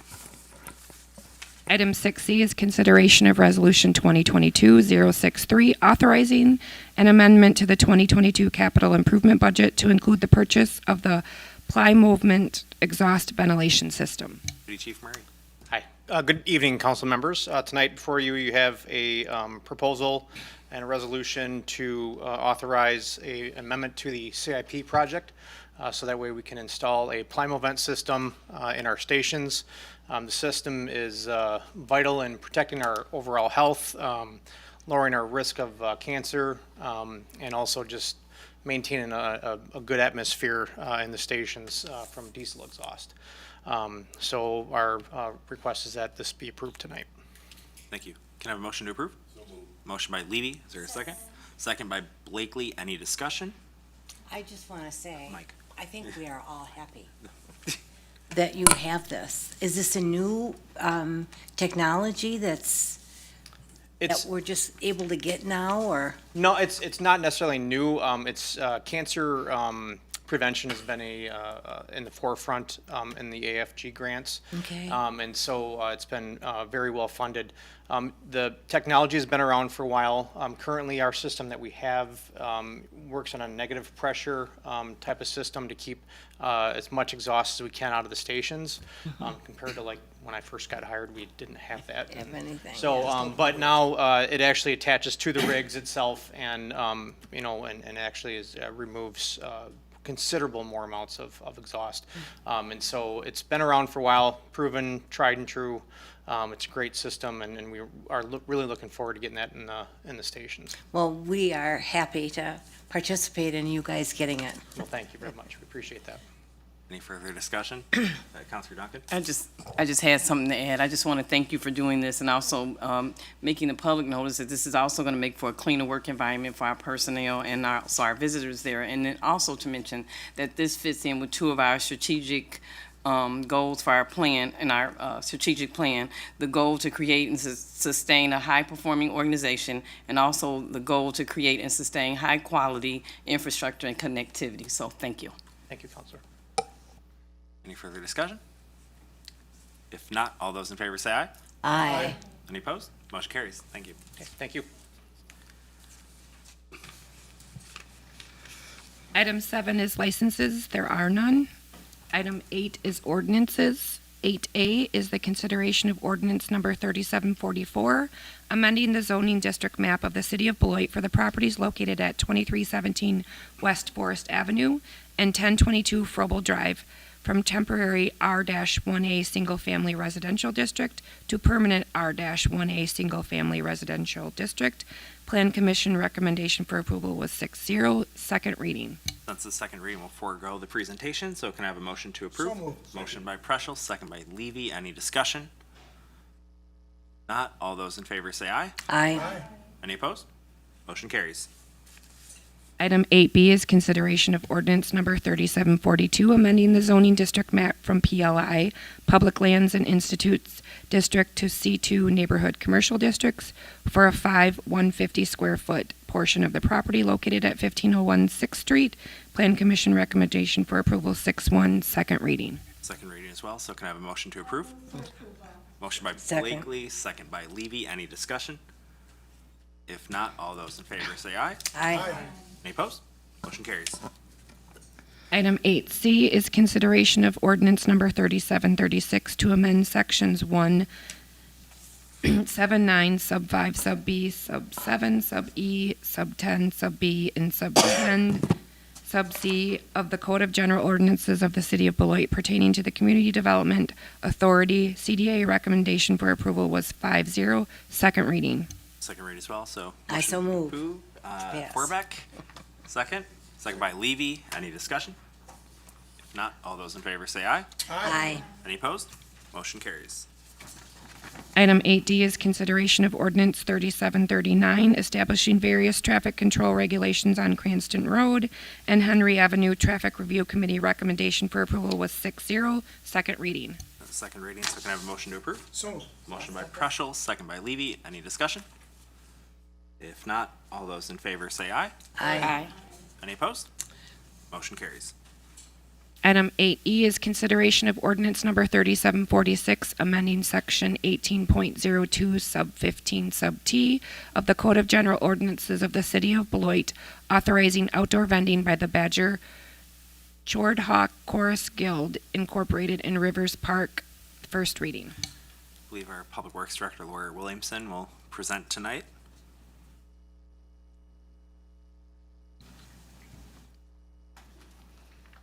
Good evening. You have before you a request from the, Badger Chordhawk Chorus Guild to allow for them to have a free will offering at a concert they are looking to do at the Harry Moore Pavilion on June 26th. This would allow them to hold that event and have the free will offering. Excellent. Can I have a motion to lay this item over? Motion by Levy, second by Duncan. Any discussion? If not, all those in favor say aye. Aye. Any opposed? Motion carries. Item 8F is consideration of ordinance number 3747, creating section 15.155 and amending section 15.30 sub 1 of the Code of General Ordinances of the City of Beloit, prohibiting large-scale commercial animal breeding. First reading. City Manager Luther. Thank you. This item was brought before the City Council in a workshop to discuss, and staff was encouraged to move forward with a draft ordinance. This is a first reading, and the intention is to prohibit the sale of dogs, cats, and rabbits who might be subject to the puppy mills that we have heard about earlier. The intent of this ordinance would be to restrict the sale for profit of any of these animals in any future pet store that might locate to the City of Beloit. The state of Illinois has prohibited similarly the sale of these animals, and we became concerned that given the fact that stores located currently in neighboring communities on the Illinois side of the state line might be looking to relocate to the City of Beloit, the timing of this issue became more urgent. I'm happy to answer any questions you might have. The City Attorney drafted the ordinance for your review. We believe that this will address the concerns of puppy and kitten mills and other inappropriate breeding of animals and address that safety concern. Thank you. Can I have a motion to lay this item over? As a move. Motion by Preschel. Excuse me, Mr. President. Yes, Councilor Blakely. May I make a comment before we vote to lay it over? We Or do ask a have, we question. currently have a first and a second on the floor. I believe it's from Preschel and then second by Forbeck. Am I correct? We do have the motion on the floor, so you can make your comment though if you'd like right now. Oh, I would like to make my comment. Sure. I wanted to ask City Manager, or make this general comment. Is there any reason why we should not suspend the rules and vote on this matter tonight, since things have sped up because of Illinois' pressure? That is purely the discretion of the council.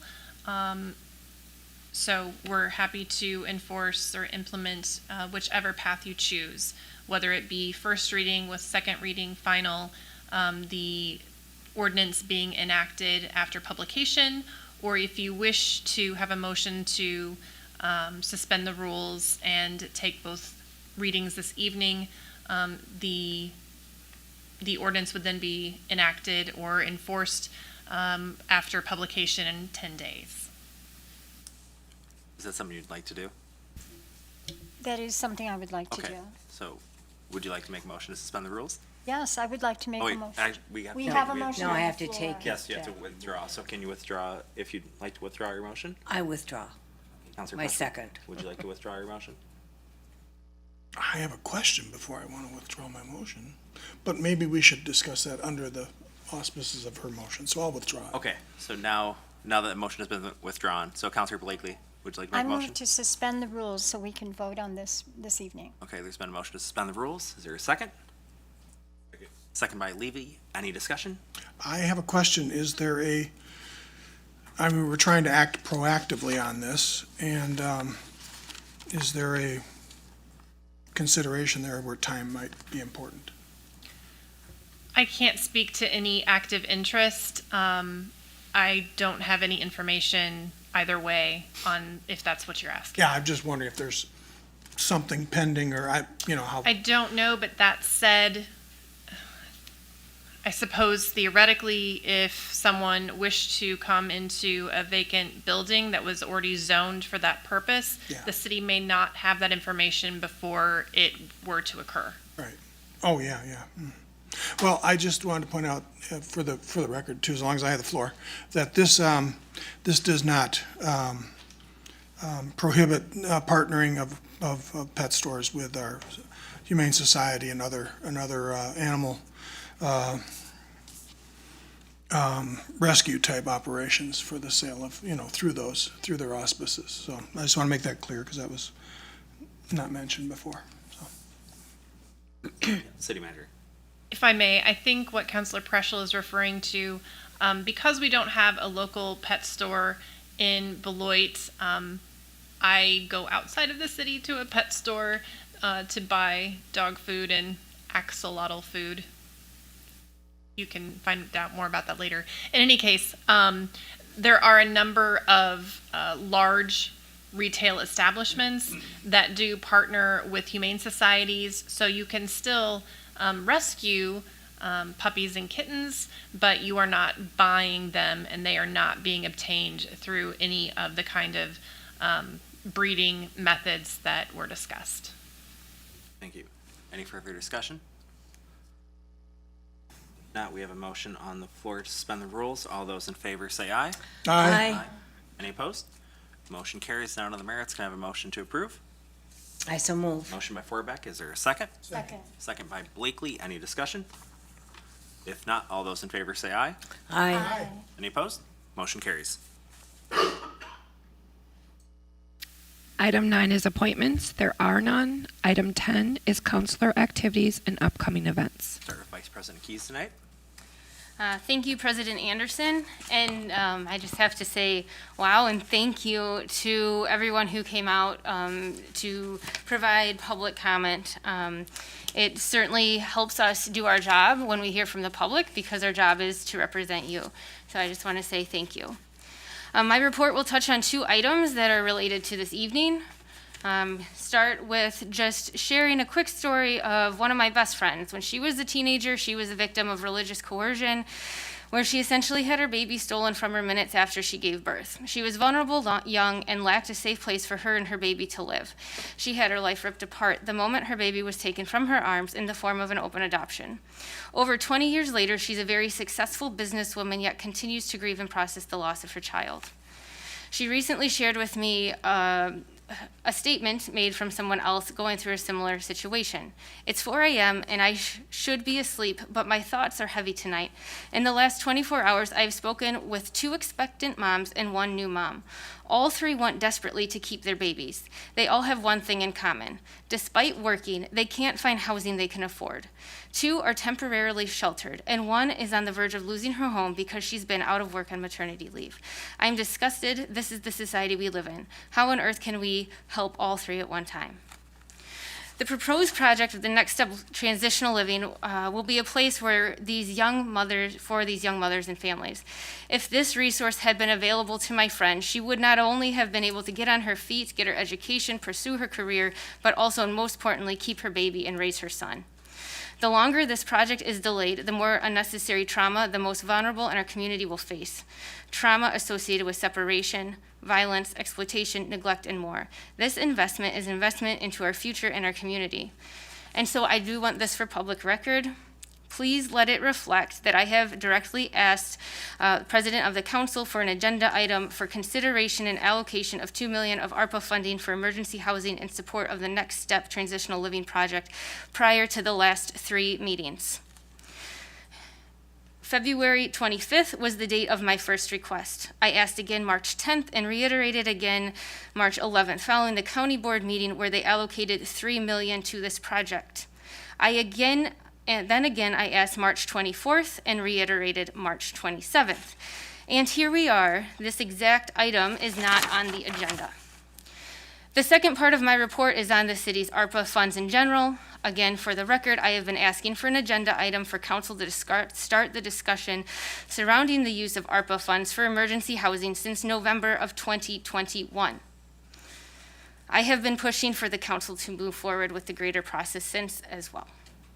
Despite my continued attempts to be proactive and responsive to our residents and our community's needs, it wasn't until the Beloit Daily News article on March 8th that I learned about the timeline and plan. It was stated that it was confirmed city staff would start identifying spending priorities in collaboration with the city council, with the council to approve any funding allotments prior to projects or initiatives getting underway. We anticipate starting to identify these priorities mid-2022. And for the record, I just want to say that with identifying priorities, I strongly feel that the public should be part of determining these spending priorities. I also want to make it clear that this time frame of starting to identify priorities mid-2022 for ARPA funding was not council generated with the council at large.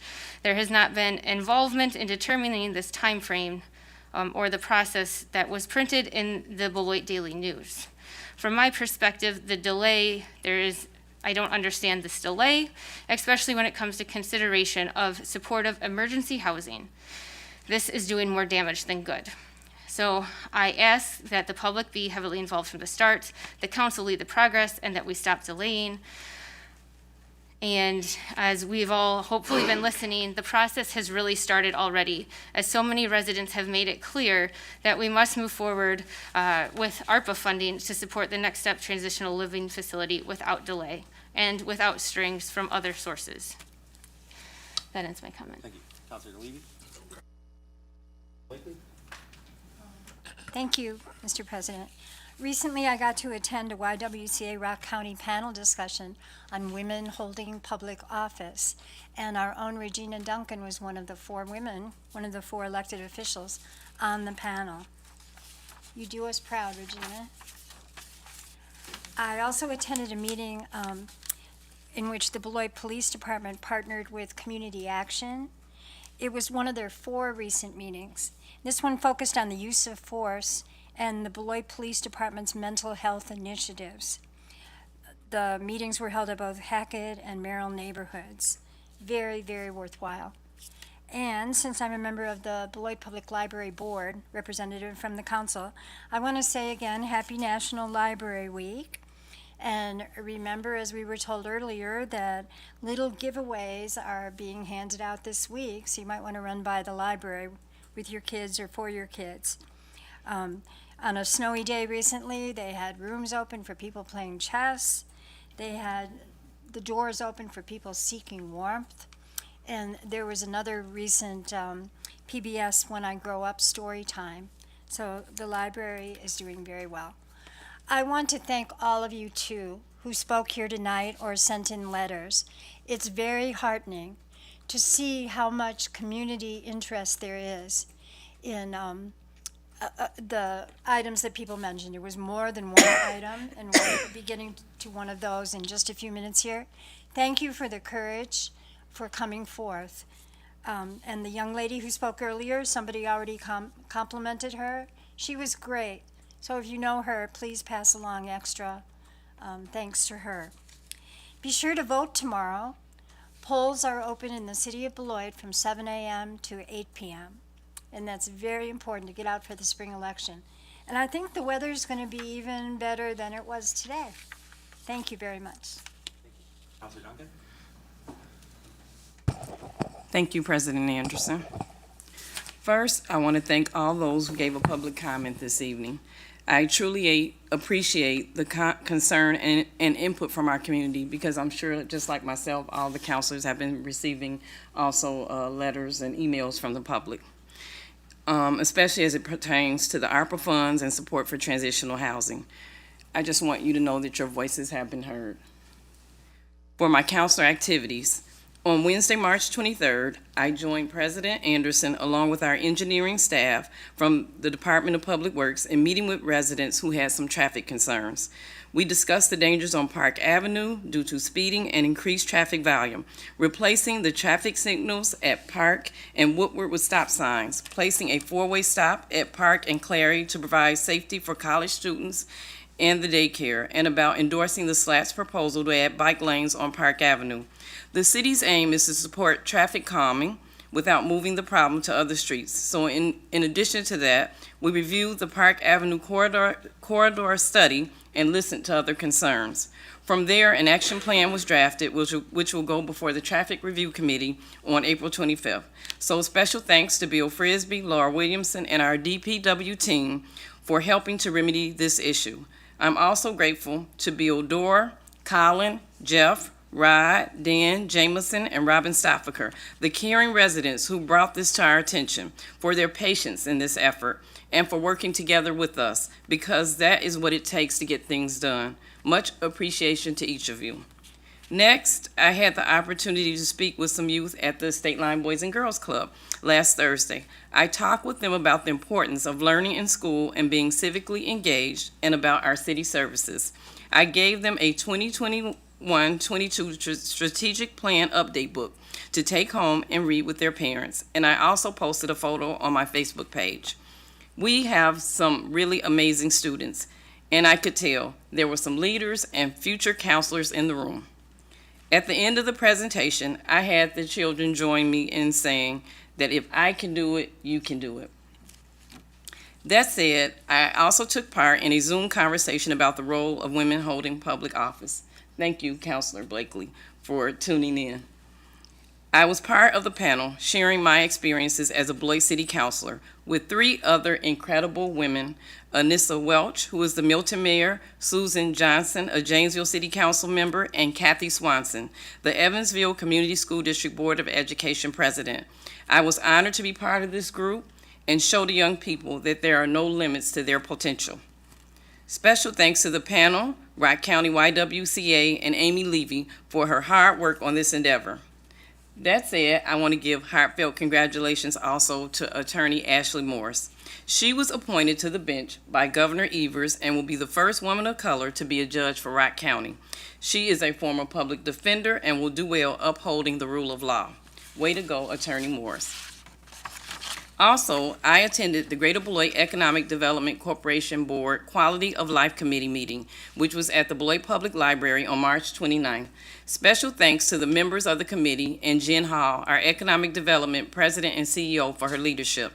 In order for the Greater Beloit Economic Development Corporation Board to ensure prosperity for all, there are some necessary steps we have to address and take, and I am confident that we are going in the right direction.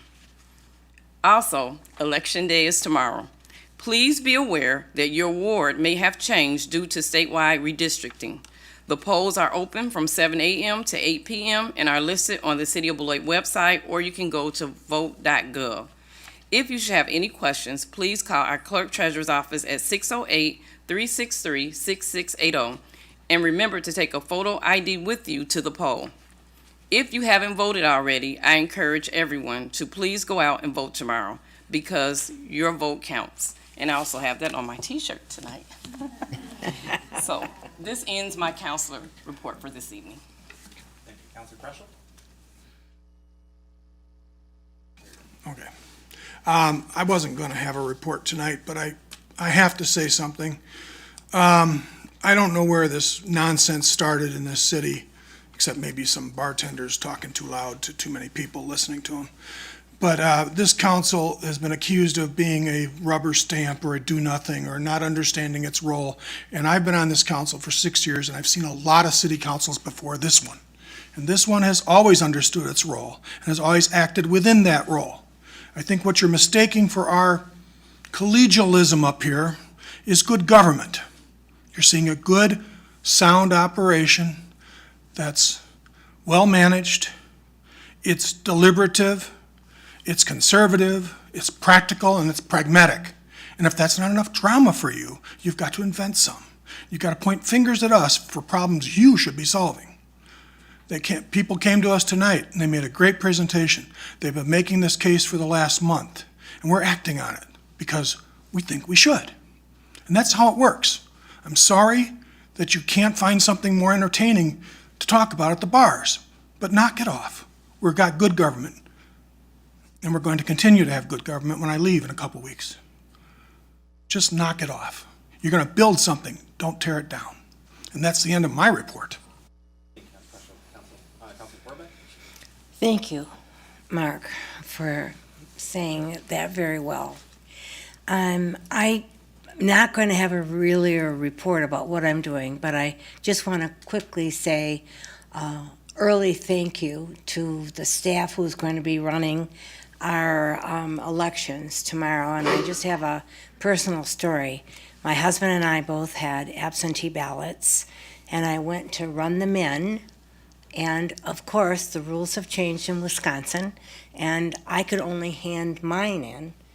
And lovely volunteer said, "Don't worry, I'm going to walk out to your car, and you can give that back to your husband, and he can hand it to me."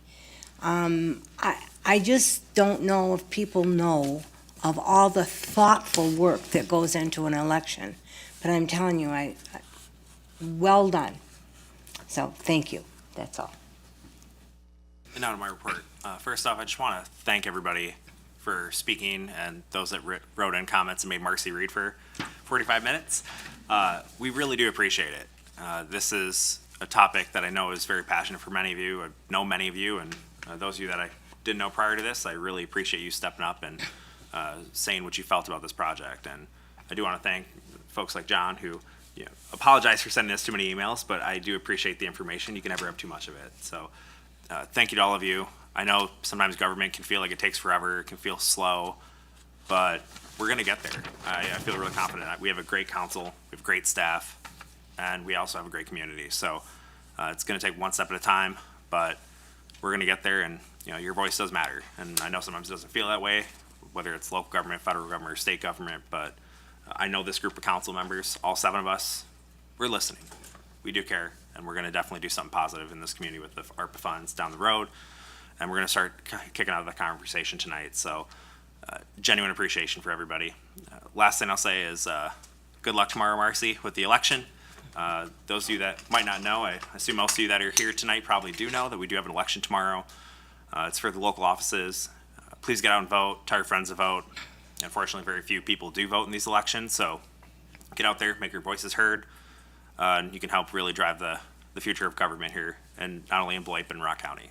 And that ends my comments. Item 11 is the city manager presentation. There is none. Item 12 is reports from the boards and city officers. Item 12A is the consideration of resolution 2022-065, authorizing approval to submit raised grant application. Scott Brinville tonight? Me. Thank you. All right. You have before you another attempt to receive federal funding for improvements at Willowbrook and Colley Road. I would remind the council and make sure the public understands that we have solicited for this grant proposal multiple times in the past. So this has been publicized and has been under discussion for many, many years, as recently as June of 2019, May of 2020, and June of 2021. In the staff report, it indicates that the federal funding to this entire state or nationwide program has more than doubled in 2022. So we are hopeful that our chances are higher of success this time around because the pool of limited funds, again, has been doubled. This project would provide the capacity needed for the Ho-Chunk Nation's entertainment district. It would include an expansion of Collie and Willowbrook. It does include on-street bicycle lanes in both directions on Collie Road from Willowbrook to Gateway, and it also includes an off-road shared use path for bicyclists on the east side of Willowbrook Road from State Line to Milwaukee. The section from Collie Road from Willowbrook to Gateway would become a 4-lane urban section. The rationale for the proposed improvements were based on extensive traffic studies, assuming the development of Ho-Chunk Nation's complex, which anticipates 1,500 additional full-time employees. That said, the matching portion is $4.4 million. The total amount of the request has varied on a year-to-year basis. We are currently looking at a roughly $17 million project size. That includes the local match that is being provided by the Ho-Chunk Nation. The reference to the future development agreement is additional traffic improvements that are anticipated as part of their future build-out. This is a cooperative project, and it required the coordination of both the nation and the city. The nation has been very deeply impacted by the COVID-19 pandemic, and their availability was limited in order to meet with us to confirm their full support of applying for these funds and moving forward. So we are happy to answer any other technical questions you may have. This project has not been fully designed. It is partially designed, and the full design process would follow other similar projects, although this is larger in scope, with our public information meetings or PIMs and other opportunities prior to construction. Can I have a motion to approve? So moved. Motion by Preschel. Is there a second? Second by Levy. Any discussion?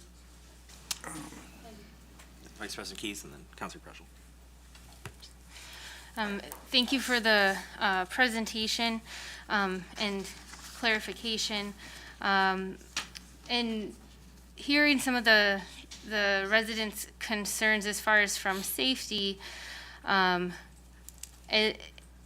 question is clarification on, is the build out of Willowbrook Road to 4-lane in between Milwaukee and Collie, has that already been predetermined? Because it sounds like the big concern is safety, and personally, our family shares similar safety concerns with walking along Milwaukee and adding another highway that way.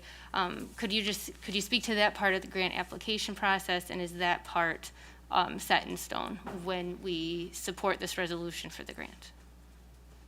As City Manager Luther stated, design was started several years ago. We have about 30% design complete. It is our anticipation that it'll be 4 lanes on Willowbrook from Milwaukee to the State Line Road. It's not necessarily set in stone, but that's what the traffic impact analysis shows is needed based on what was the complete build out of the Ho-Chunk Nation property. Should what's proposed to be built at their property change, it could potentially change. But if they go with the full build out, we're anticipating needing the 4 lanes.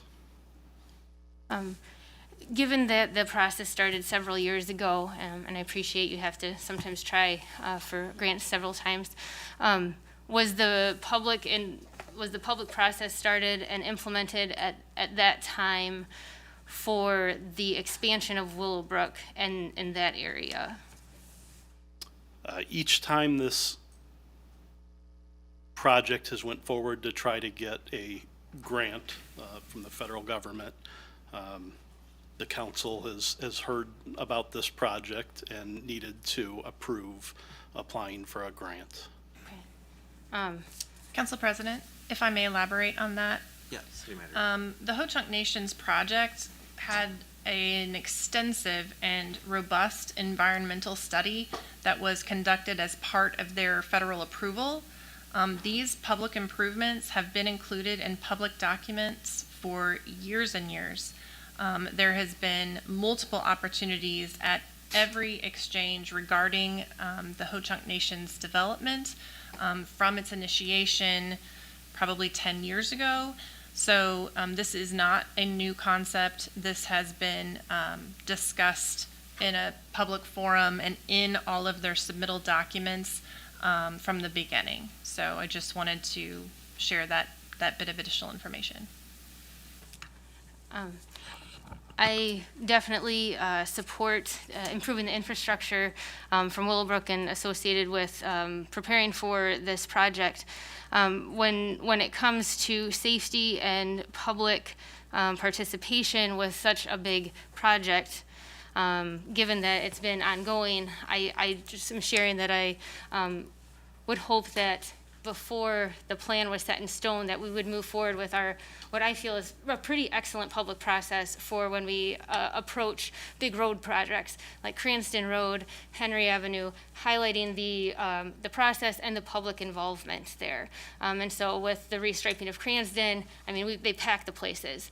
And so I would feel that this build out, if it happens, that it would have the opportunity for the public to come, now that it's actually happening. I mean, this casino has been in the works for a long time, much longer than I've been in the city. So I just want to say that if I can get behind this resolution, if we can guarantee that the public will be able to have adequate participation similar to our other processes when it comes to that section of Willowbrook, from Milwaukee to Cali. And I just want to highlight, as far as public process, I did reach out to Central Christian and they were not aware of the potential of this to expand. Council President. City Manager, yes. Thank you.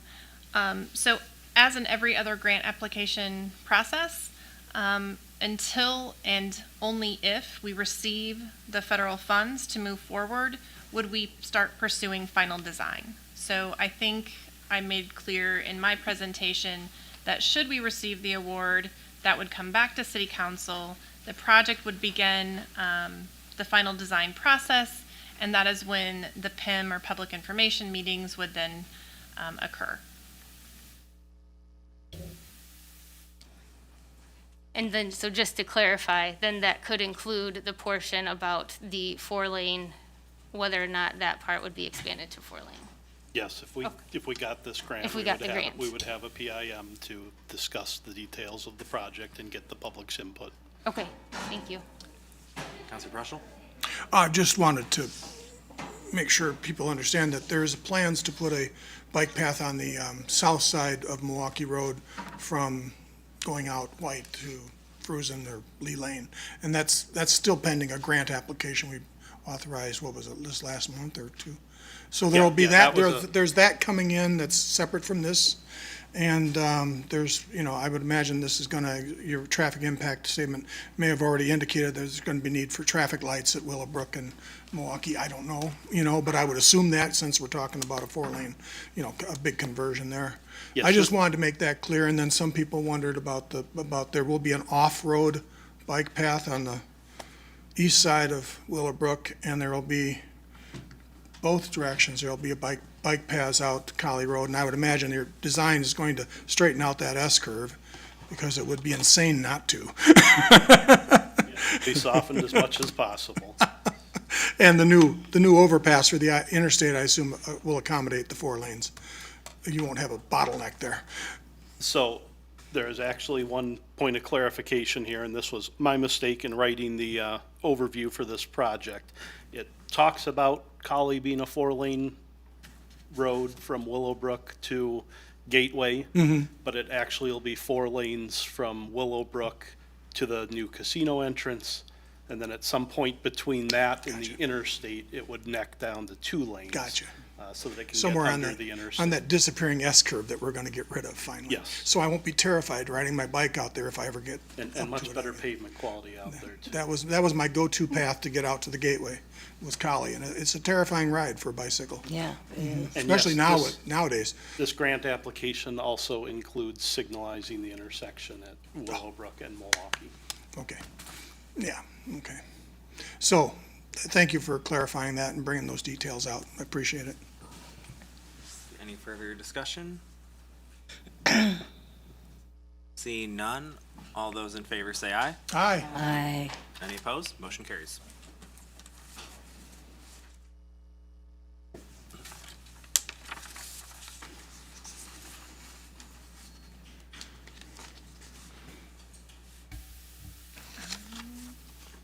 We are on to 12C, the City Council, oh, excuse me, yep.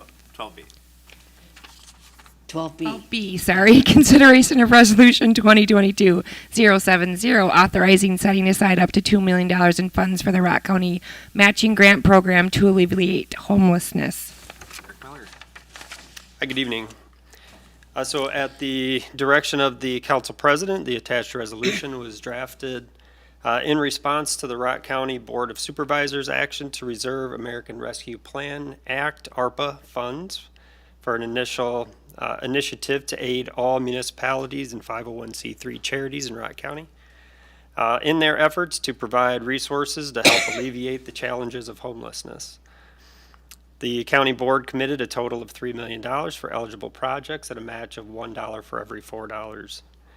Therefore, the city's commitment of $2 million could generate an additional $500,000 in aid of Rock County for eligible projects. Although Rock County is not yet accepting applications for eligible projects, this action will indicate the city's Beloit's willingness to partner and set aside an amount up to $2 million for eligible projects to alleviate homelessness. If home ARPA funds are eligible as matched, that would be the first source of matching funds. Eligible city ARPA funds or TIF housing extension funds could also be a potential source of matching dollars. The county matching program will be administered through their newly created homeless coordinator position. Thank you. So just so we can get a conversation going, can I have a motion to approve? So moved. Second. Motion by Preschel, second by Levy. Discussion? Yes. Yes, Counselor Blakely. Thank you. I have a question for Mr. Miller. In the key issues, number 2, could you help me please to understand better that sentence, those two sentences? If home ARPA funds are eligible as match, that would be the first source of matching funds. And then eligible city ARPA funds or TIF housing extension funds could also be potential sources of matching dollars. Does that mean that those potential funding sources would be above and beyond the $2 million? No, it would be to come up to the $2 million. So the home ARPA funds would be the preferred funding source to use for this particular project. We have to make sure that those funds are eligible to be used for matching funds in this particular program. If they are, those would be our preferred funds. If they are not, we would have the option then of the city's allocated ARPA funds or the TIF housing extension funds could also be used as match. I see. I'm not quite sure why it's necessary. Could you say a bit more about it? Educate me on that. Necessary in terms of what? In terms of being included in this resolution, if we were to eliminate mention of the home ARPA funds or the TIF funding. It's just indicating to you all that those would be the preferred funding sources of the funds. Because we'd be coming back to you for programming of the other funds as well. So it was just a way to get that out to you that you would know what funds would be preferred first. I'm slow-witted on this one, Eric. Okay. Can anyone help me out here? Council President. Is anyone else wondering I'm about just, this? I'm just thinking that there are some funds that have a very narrow focus, and they can only be used for certain things. Correct. And there's other funds that have a broader focus. Correct. And we're going to allocate, we're in the funding here, home ARPA funding is the preferred because that is the most narrowly focused source of ARPA funding that has to be used for specific types of projects like homeless. That's my understanding, correct. Yeah, so that's part of the nuts and bolts and the details of the actual allocation process. And this resolution before us today is just to promise that we will devote no more than $2 million in ARPA funding to the up to. Now, amount not to exceed. I have a question about that too. Do we really need to limit it at this time? But that's a different question. And that's not what's before. That's not. I was going to bring that up myself later. But I just wanted to clarify what she was saying there for now. But I did want to wonder, can we just remove setting aside $2 million in funds and just remove an amount not to exceed? Just remove that phrase itself. Just take that out of there. Could you repeat that, Mark? Which phrase remove? Remove which phrase? The fourth paragraph in the resolution, the last sentence. I'm sorry, fifth paragraph. Is only one sentence. Setting aside an amount not to exceed 2 million in funds, I'm suggesting that we just remove an amount not to exceed. Are you making that as an amendment? If that's proper, I will make that I would like to ask for an amendment that removes that language, an amount not to exceed. Just remove it from the I believe it's correct, but city attorney, is that allowable at this point? I think his statement is clear that he wishes to remove that from the resolution. Okay, so let me just get it clear before we offer a second. I just don't want to limit ourselves at this time. Yeah. I think it's premature to limit ourselves. So are you asking to strike the part that says setting aside an amount not to exceed 2 million and cross that out completely? The city of Beloit hereby approves setting aside $2 million in funds from the Rock Matching Grant Program, and the rest of it be struck. Okay, that has been offered as an amendment. Is there a second to that amendment? Second by Levy. Discussion about the amendment. Can you explain that amendment, because I'm lost at this point, please? I will let Councilor Preschel. Right now, we have a resolution before us that is worded that we will set aside an amount not to exceed $2 million. So when everything gets dotted and all the T's are crossed and everything, and we're going to actually allocate money, we suddenly find out that, we need $2,450,000. And we said here that we're not going to exceed 2 million. I just don't want to set a limit on something that is still being in the planning stages. As Joe said earlier, we don't know where it's going. It's going to affect costs. Things are going to be, and this is a worthy and important, this is a one-time expenditure of funds. This is not dipping into our future. This is not making a commitment to fund it on an ongoing basis. So I don't think we should limit ourselves at this time. I think we can just make the commitment, and Family Services and the planning people, Joe and those guys, can go ahead and get the planning going so they know what they're working with. A point of clarification for understanding purposes. I believe by removing that up to the 2 million piece, it seems as though you're saying 2 million is the dollar amount. So I'm taking that as it's not going to exceed that, because you're removing everything that's simply saying it said up to 2 million. So if you take out that up to 2 million, are you just, it seems like it's coming across that you're saying we're just going to allocate 2 million and that's it. We're promising to allocate 2 Right, but I'm just, okay, that's what I'm saying. But in your statement that you just said, you said because the project could cost more than 2 million and I don't want to limit us on just a certain dollar amount. So on one hand, you're saying, and this is why I'm doing the clarification, because on one hand, you're saying 2 million, that's it. But then in your comments, you said, I don't want to limit us if it costs more than 2 million. Right. So there's two different things there. If I may attempt to interpret, and perhaps the city attorney can assist with this, but if you are, perhaps what you're asking for is an amount of at least 2 million? Yeah. Okay.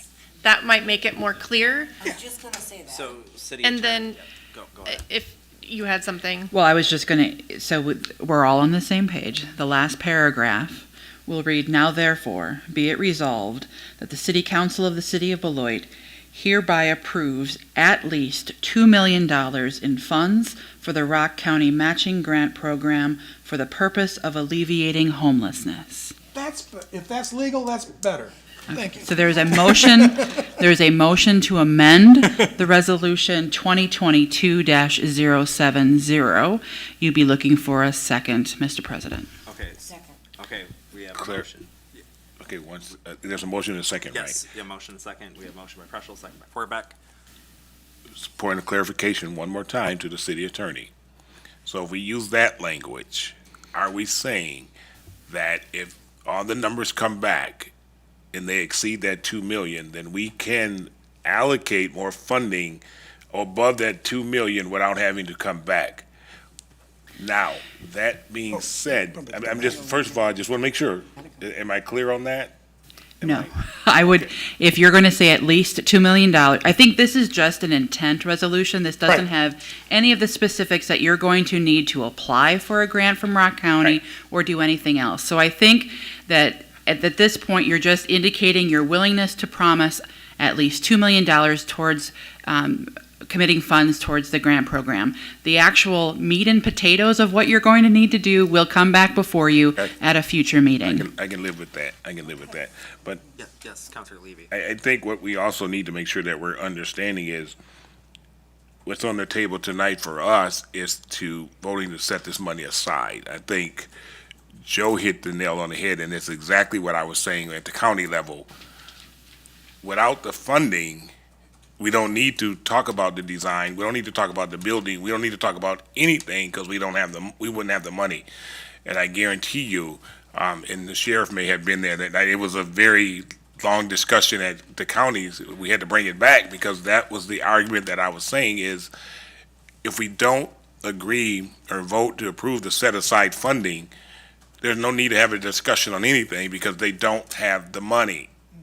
So that's why I'm saying tonight, let's at least set aside this money because what we're seeing at the county is once you get the programs in place and the plan in place and say, here's what we want to do with this ARPA funding, as Mark said, this is a one-time funding, you will be amazed of how quickly that money goes. So at the county, that's why we said we're going to set it aside because when we start talking projects and they start coming back to back, then someone can say, well, we need money for homeless. This is why I think it's important to set aside this funding now. Because when we do the projects, we know we got 2 million less because we got that money set aside. Right. Yeah, City Manager Luther. I just wanted to provide a bit of clarification as well. The reason that the specific project is not named is because in order to be eligible for the home ARPA funds, the needs assessment has to be completed first. Now, I am confident that that project is going to fit within that needs assessment. However, in order for those funds to be eligible, that process has to be followed. And frankly, Julie Christensen is far more familiar with the details than I am. But we are trying to maximize all of the dollars available. And so the thought process is to provide the most funds possible to be supportive, and that would be one way to leverage dollars. And so in order to maintain that eligibility, you can't specify the project. Again, I think the council's support is clear. Staff has already been working with Mr. Fleiderer and his staff, but that is the rationale for the way that this has been structured. Vice President Keys. Oh, I'm ready to vote on the amendment. Oh, okay. Could you restate the amendment? Because we had some discussion following it. So, I can state it again. The last paragraph on Resolution 2022-070 before you shall read, "Now therefore be it resolved that the City Council of the City of Beloit hereby approves setting aside at least $2 million in funds for the Rock County Matching Grant Program for the purpose of alleviating homelessness." Counselor, yep, okay. Yes, that's good. Okay, I will make a comment after we vote on this, but, oh, yes, Counselor Duncan. Just wondering, Lori, I was understanding what you were saying, but I was just wondering, you said the family services has to meet the needs assessment.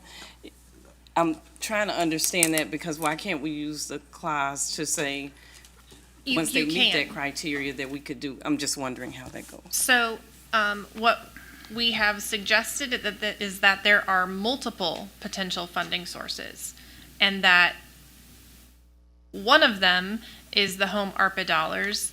That requires the needs assessment before a specific project can be identified. If it ended up not being eligible for that source of funds, we're identifying 2 other sources of funds that the city could use. So our intention was to show multiple ways in which the city could provide matching dollars, and to give you options. So I hope that helps clarify.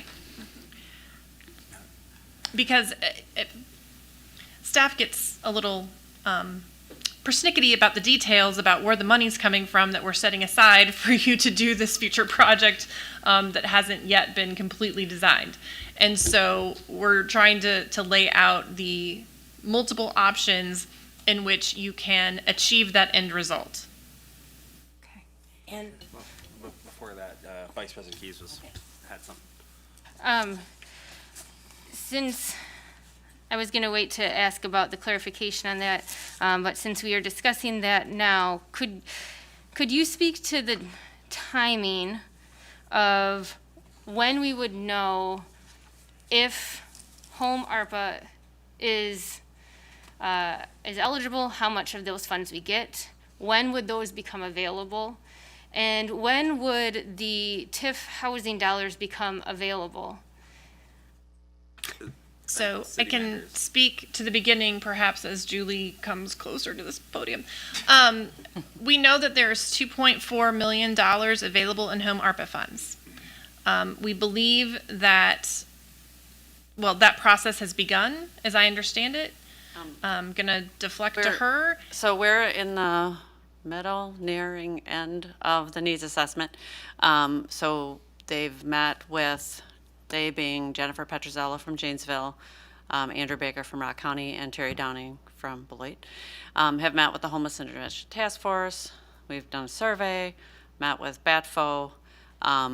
We're currently scheduling a focus group with developers. That's not required, but we're doing it because we feel that's important information in terms of not just this program, but other affordable housing needs in our community, which seems to be the big need we're coming up with. And once that's complete, which we expect that to be complete in the next month or so, then we would do an application process where family services would have to apply for the funds.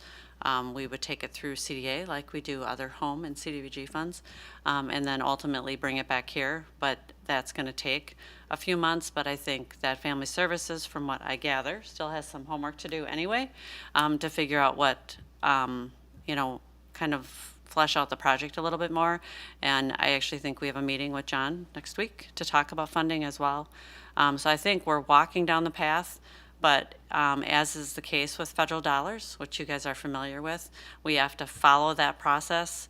HUD does not like it when we just take one project, which is a great project. I mean, I've talked to John about it. It's a great project, but maybe there's other great projects out there, and maybe there's going to be more demand for our home ARP funds, which is why, as Lori said, we have listed 3 separate funding sources, because we are lucky that there is all this money that Eric has for us.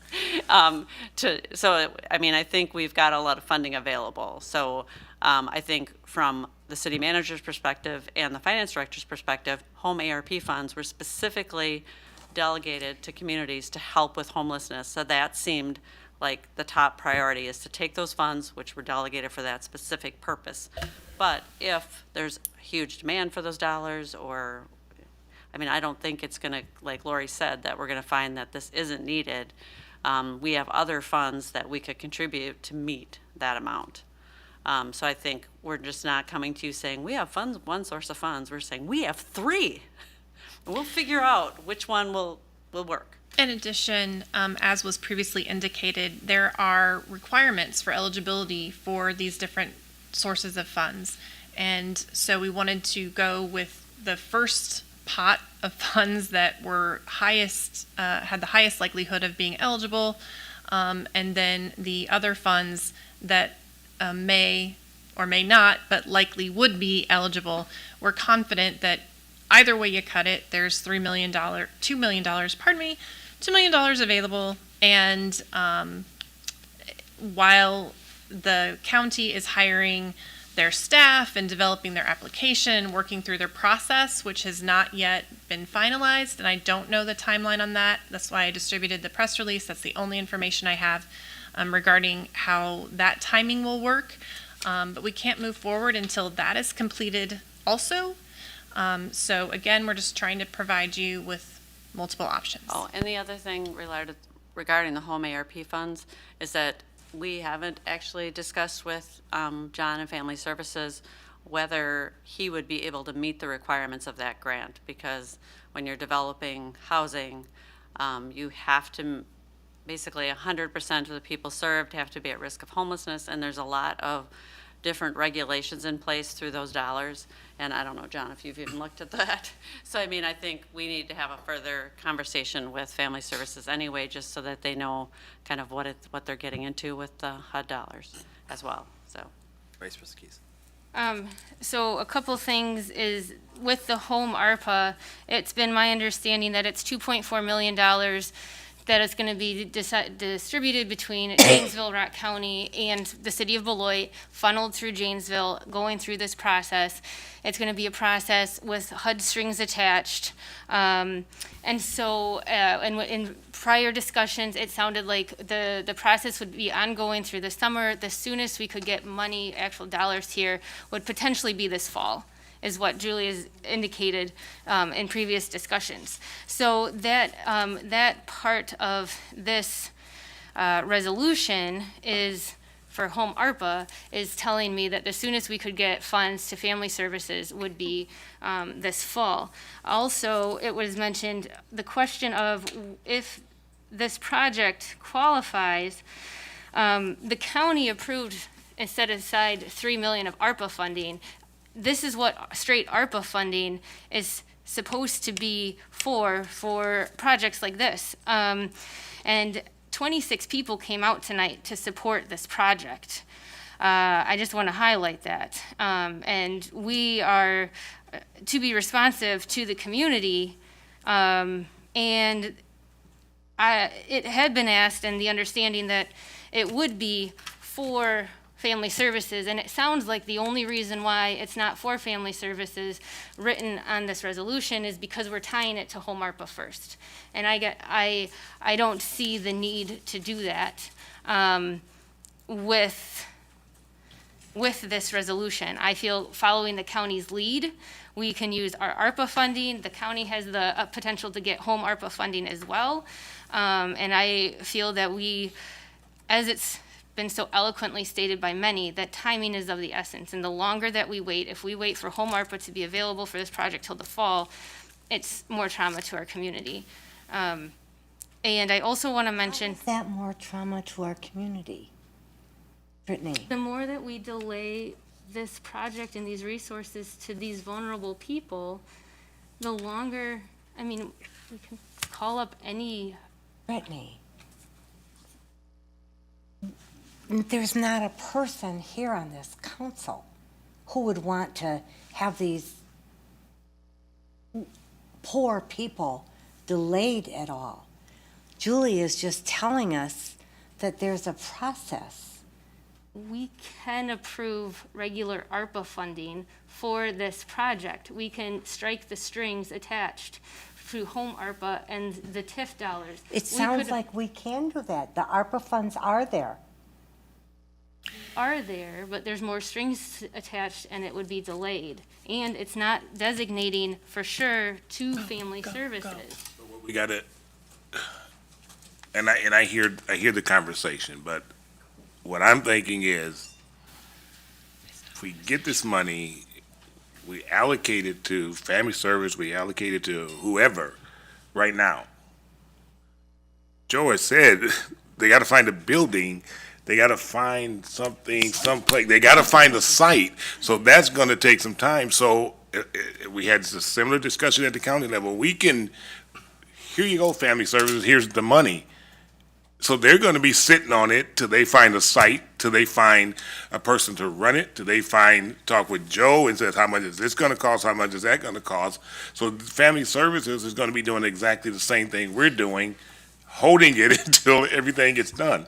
So I think the challenge comes in, or not so much the challenge, but the frustration. And if anybody is frustrated about this topic, you can talk to Julie. Ever since I've been on count, this is what I've been talking about.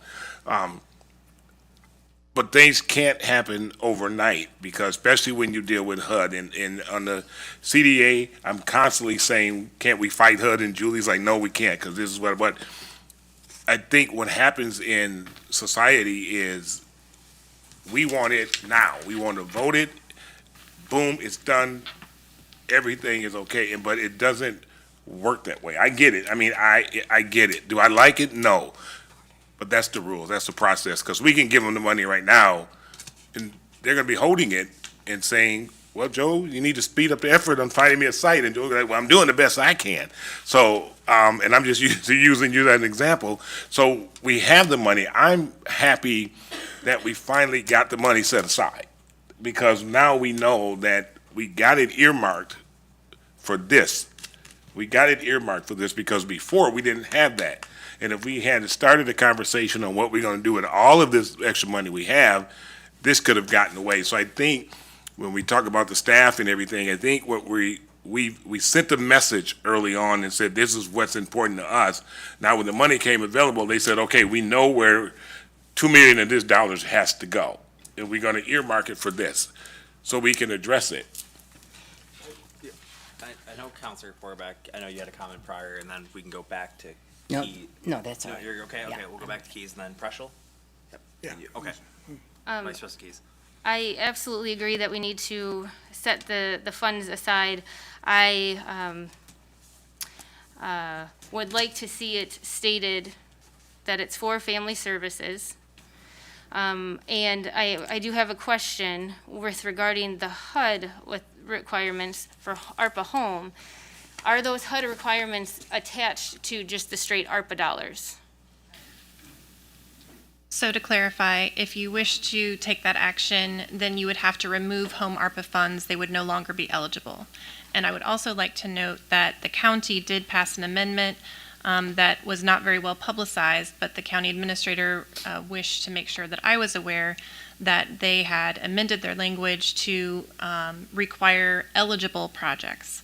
So it wasn't a direct line of funding. It was based upon an eligible project to ensure that all of the funds are being used as intended under the law. So again, staff's intention was not to create limitations, but to provide additional options to you. I don't view that impacting the timing of possible construction, but we will stand to implement whatever the council wishes. And I want to chime in. John, I just want to reference one of the emails, or I think it was yours with the budget, and if it's okay, could you come up here for a second? I know it's been a long night. Because I just had a curiosity question, because I know we're having a conversation about timeline. I know that in your proposed budget that I think Joe came up with, I think you said your desire was to break ground in 2023. Is that correct? Well, let me invite Joe up here, because it's the budget that he developed, and I think he can speak well to the timing issues as to what it would take. Plus, he's doing this pro bono, so we got to take advantage of it. Service, John, community service. Oh, we're good. I think our goal is to do this as efficiently and prudently as possible. And sitting here in April of 2022, funds are not yet available. We have to find a site. It doesn't make a lot of sense to start a construction project in December. And so likely just due to weather and conditions and the process of getting this, we could be bidding the project in the fall. We could be setting up, we have a ton of issues right now with material deliveries, and all of those issues around products and things being bought, that we might buy the building or we might contract with somebody, say in December, but we probably aren't starting construction until the spring, until snow, a year from now. So just to follow up, because like I said, conversation about timeline, the set aside itself is very beneficial regardless of if it's home ARPA, TIF housing, or general ARPA. Just the fact that we have the allocation is helpful for you to move the project ahead, right? Correct. Yeah. There's offers that have to be made. There is discussions about zoning on any of the sites that we've talked about. Is going to be a public process in and of itself.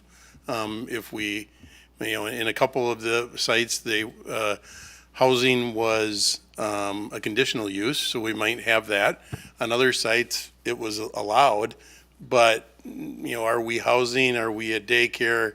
We haven't had those discussions with Julie about exactly how are we going to interpret a zoning amendment on this.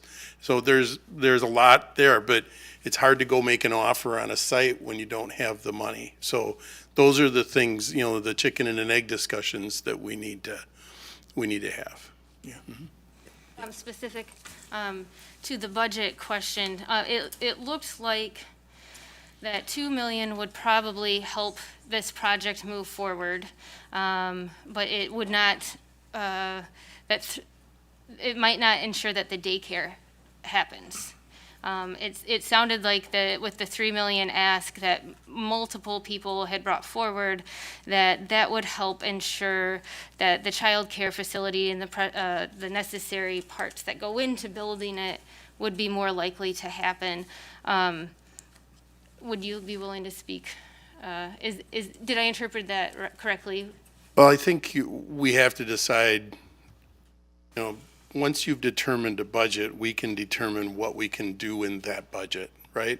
And so priorities are housing first, I think, and I might be putting words in John's and in all of family services, but really priorities are housing first. Childcare supports those residents, right? Because now they can go look for a job and they know their children are cared for, or they can have a job and they know that their children are cared for. But that's not the immediate number one priority. Housing is the number one priority. So if we can't raise enough money, the first thing that we're not going to do is the child care. We still want to provide the housing. Mm-hmm. Am I saying that clearly enough? Okay. The city manager and then Corback.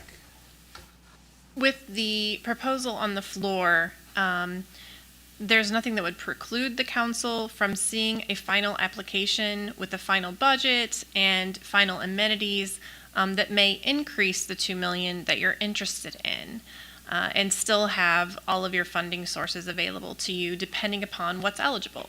And so that is something that you absolutely can consider when the project is in more final form, comes back to you for a budget amendment, because tonight you're just doing a set aside. You're not budgeting the funds to be expended. So there will be another step or a couple of steps in the process before the project is submitted to the county for the match, before the budget is amended to provide for those funds to be expended.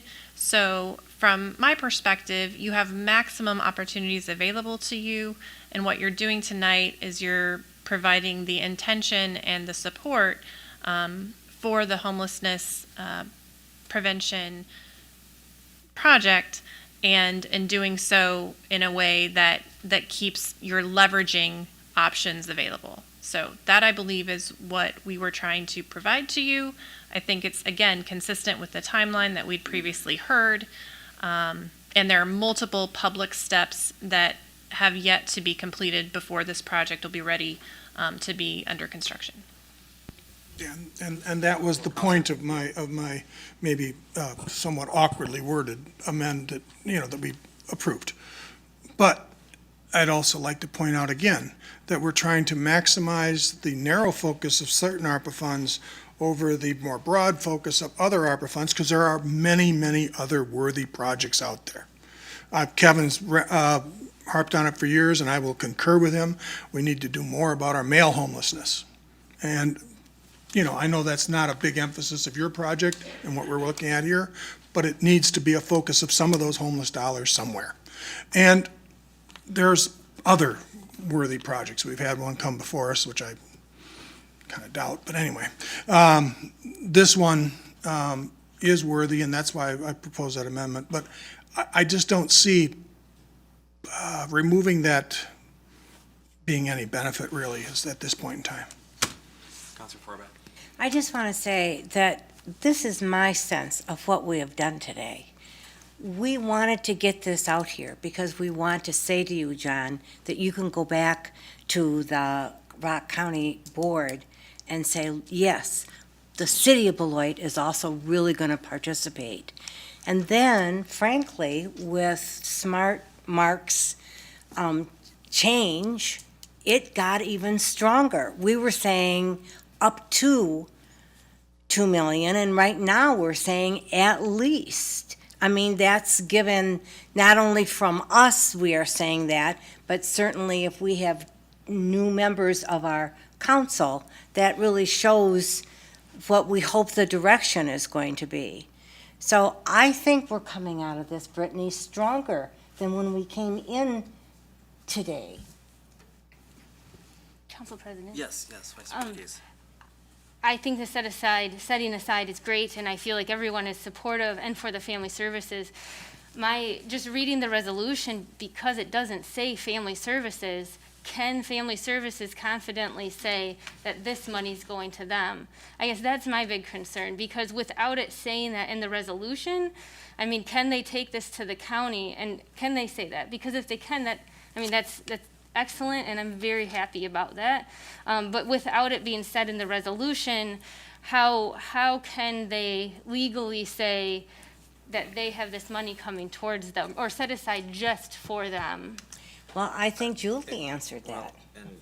Right, it's on YouTube. How could you dispute it? City Manager, if I'm correct, we can't So specifically again, say it. you can't specifically say that and maintain all of your funding opportunities. That said, because an application hasn't been developed yet, we couldn't bring one to you for a project to recommend to the county board because we're a little bit ahead of ourselves. So we did the best we could to maintain all of your options, and given the fact that there is not an application yet and there isn't a process developed yet to ensure that all of the funding is eligible, we were trying to meet the intermediary request. Mr. President? Councilor Blakely, then Vice President Keys. Okay, thank you. Yes, and I now understand about the inclusion of the other two sources of funding, as Eric Miller explained earlier. I think this is a strong step forward in resolving to help with our homelessness crisis. I realize that at this time we cannot specify family services, although I am very relieved and happy to hear that, as Julie reported, conversations are going forward in rapid order, I believe, with family services. So they are definitely in the loop, and my understanding after hearing all of this recent discussion is that things will move forward as fast as possible so that there won't be any questions or questions of illegality further along the way. Vice President Keys. Thank you.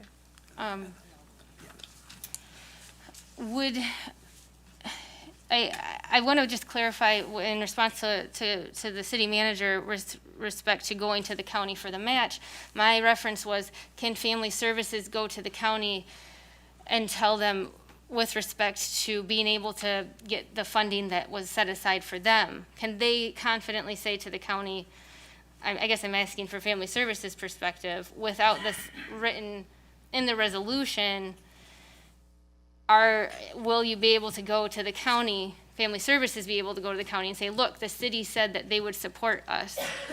Because I know it's on YouTube, and I know we all want to, but without it in the resolution and written.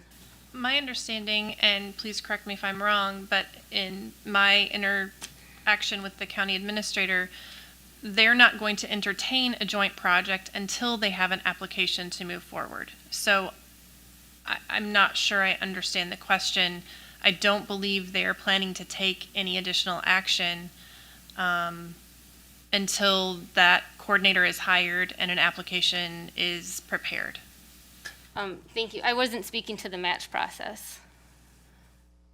So, well, because the county allocated $3 million to Family Services, and so to strengthen their project, it would be helpful for them, for Family Services to be able to say that the city is supporting us. I just want to make sure that if it's not on paper, that it's a strong enough support backing. The council president and I sent a letter of support for their project. I don't know how else to answer your question. And just, Councilor Duncan, before, yeah. no, go ahead. Oh, okay, Councilor Levy. So, just thinking, the city manager is correct. First of all, we can't look to the county for too much right now because the deadline for hiring the person for this position doesn't close until April 11th. To hire somebody to even start looking at this and other things that person is going to be responsible for. So in saying that, my thought is, and I could be wrong, I've been wrong before, I don't know even if Family Services can't go to the county and say, the city is behind us, we're going to do this. I think with the matching program that the city may get into, the matching dollars could possibly come back, and if Family Services is the organization that the city wants to fund, yes, they get additional funding from that matching program. But I think a lot of the discussions that we're having right now are premature until the person gets hired, the criteria gets set, the application gets developed, all of that, the site is found. So I think, and I don't mean this in a bad way, I think we should just say right now, we have the money set aside. And as the city manager said, as the budget gets developed, by that time, the person's going to be hired for the county. The criteria should be developed by then. Then we can have these discussions that we're having now. What we're going to do, who can it get? Because right now, we can't answer the questions because the person's not in place and everything is not finalized. So I'm just saying, let's go with, we have the money set aside.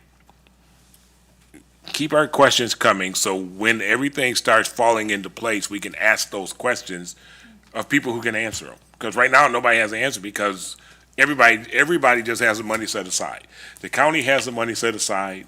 The city has the money set aside. Janesville probably has money set aside.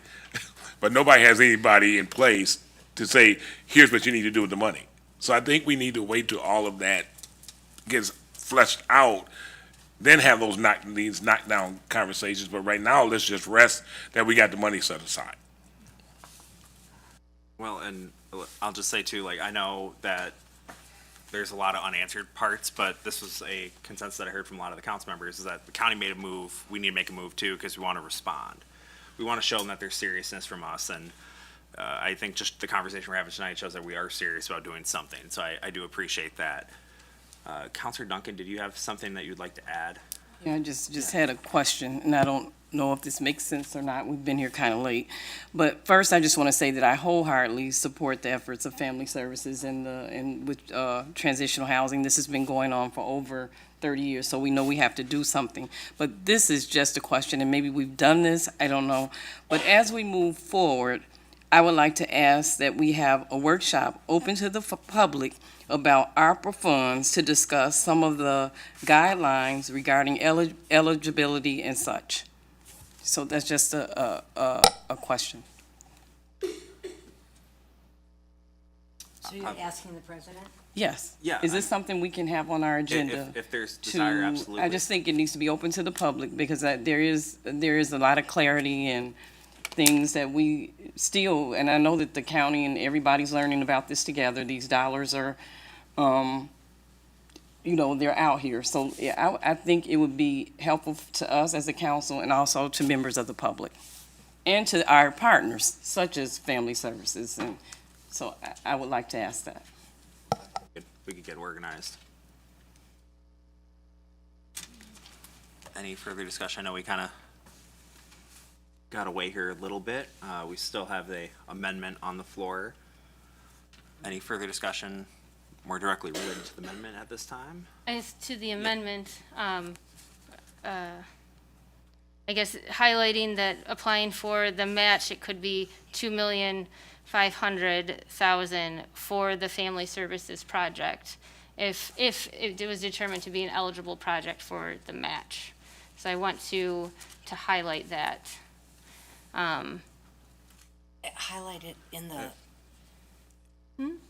the wording of this, you mean? Oh, no, just, no. Sorry. Okay. Not to put words in your mouth, Brittany, but do you mean to say you want to emphasize how interested, even enthusiastic we are about the possibility of working with Family Services and them receiving the money? Do you want to register your enthusiasm for that? Yes. Essentially. Yes, thank you. So no more discussion on the amendment. Any further discussion on the amendment? Seeing none, all those in favor of the amendment say aye. Aye. Any opposed? That motion carries. Now to the original motion, amended motion now, correct? The amended resolution, you have a voting on the merits of that. Yes. So we need a motion in a second, I believe. Second. First by Duncan, second by Levy. Any discussion on the amended resolution? If not, all those in favor say aye. Aye. Any opposed? That motion passes. Item 12C is the City Council will adjourn into closed session pursuant to Wisconsin Statutes 19.85 Sub 1 Sub C to consider the employment, promotion, compensation, or performance evaluation data of the public employee over which the governmental body has jurisdiction or exercises responsibility, namely to discuss annual performance appraisal for City Manager Luther. The council will not reconvene into open session. Do you have a motion to go into closed session? So moved. Motion by Levy, second by Vice President Keys. Any discussion? If not, all those in favor say aye. Aye. Any opposed? Motion carries. We're in closed session.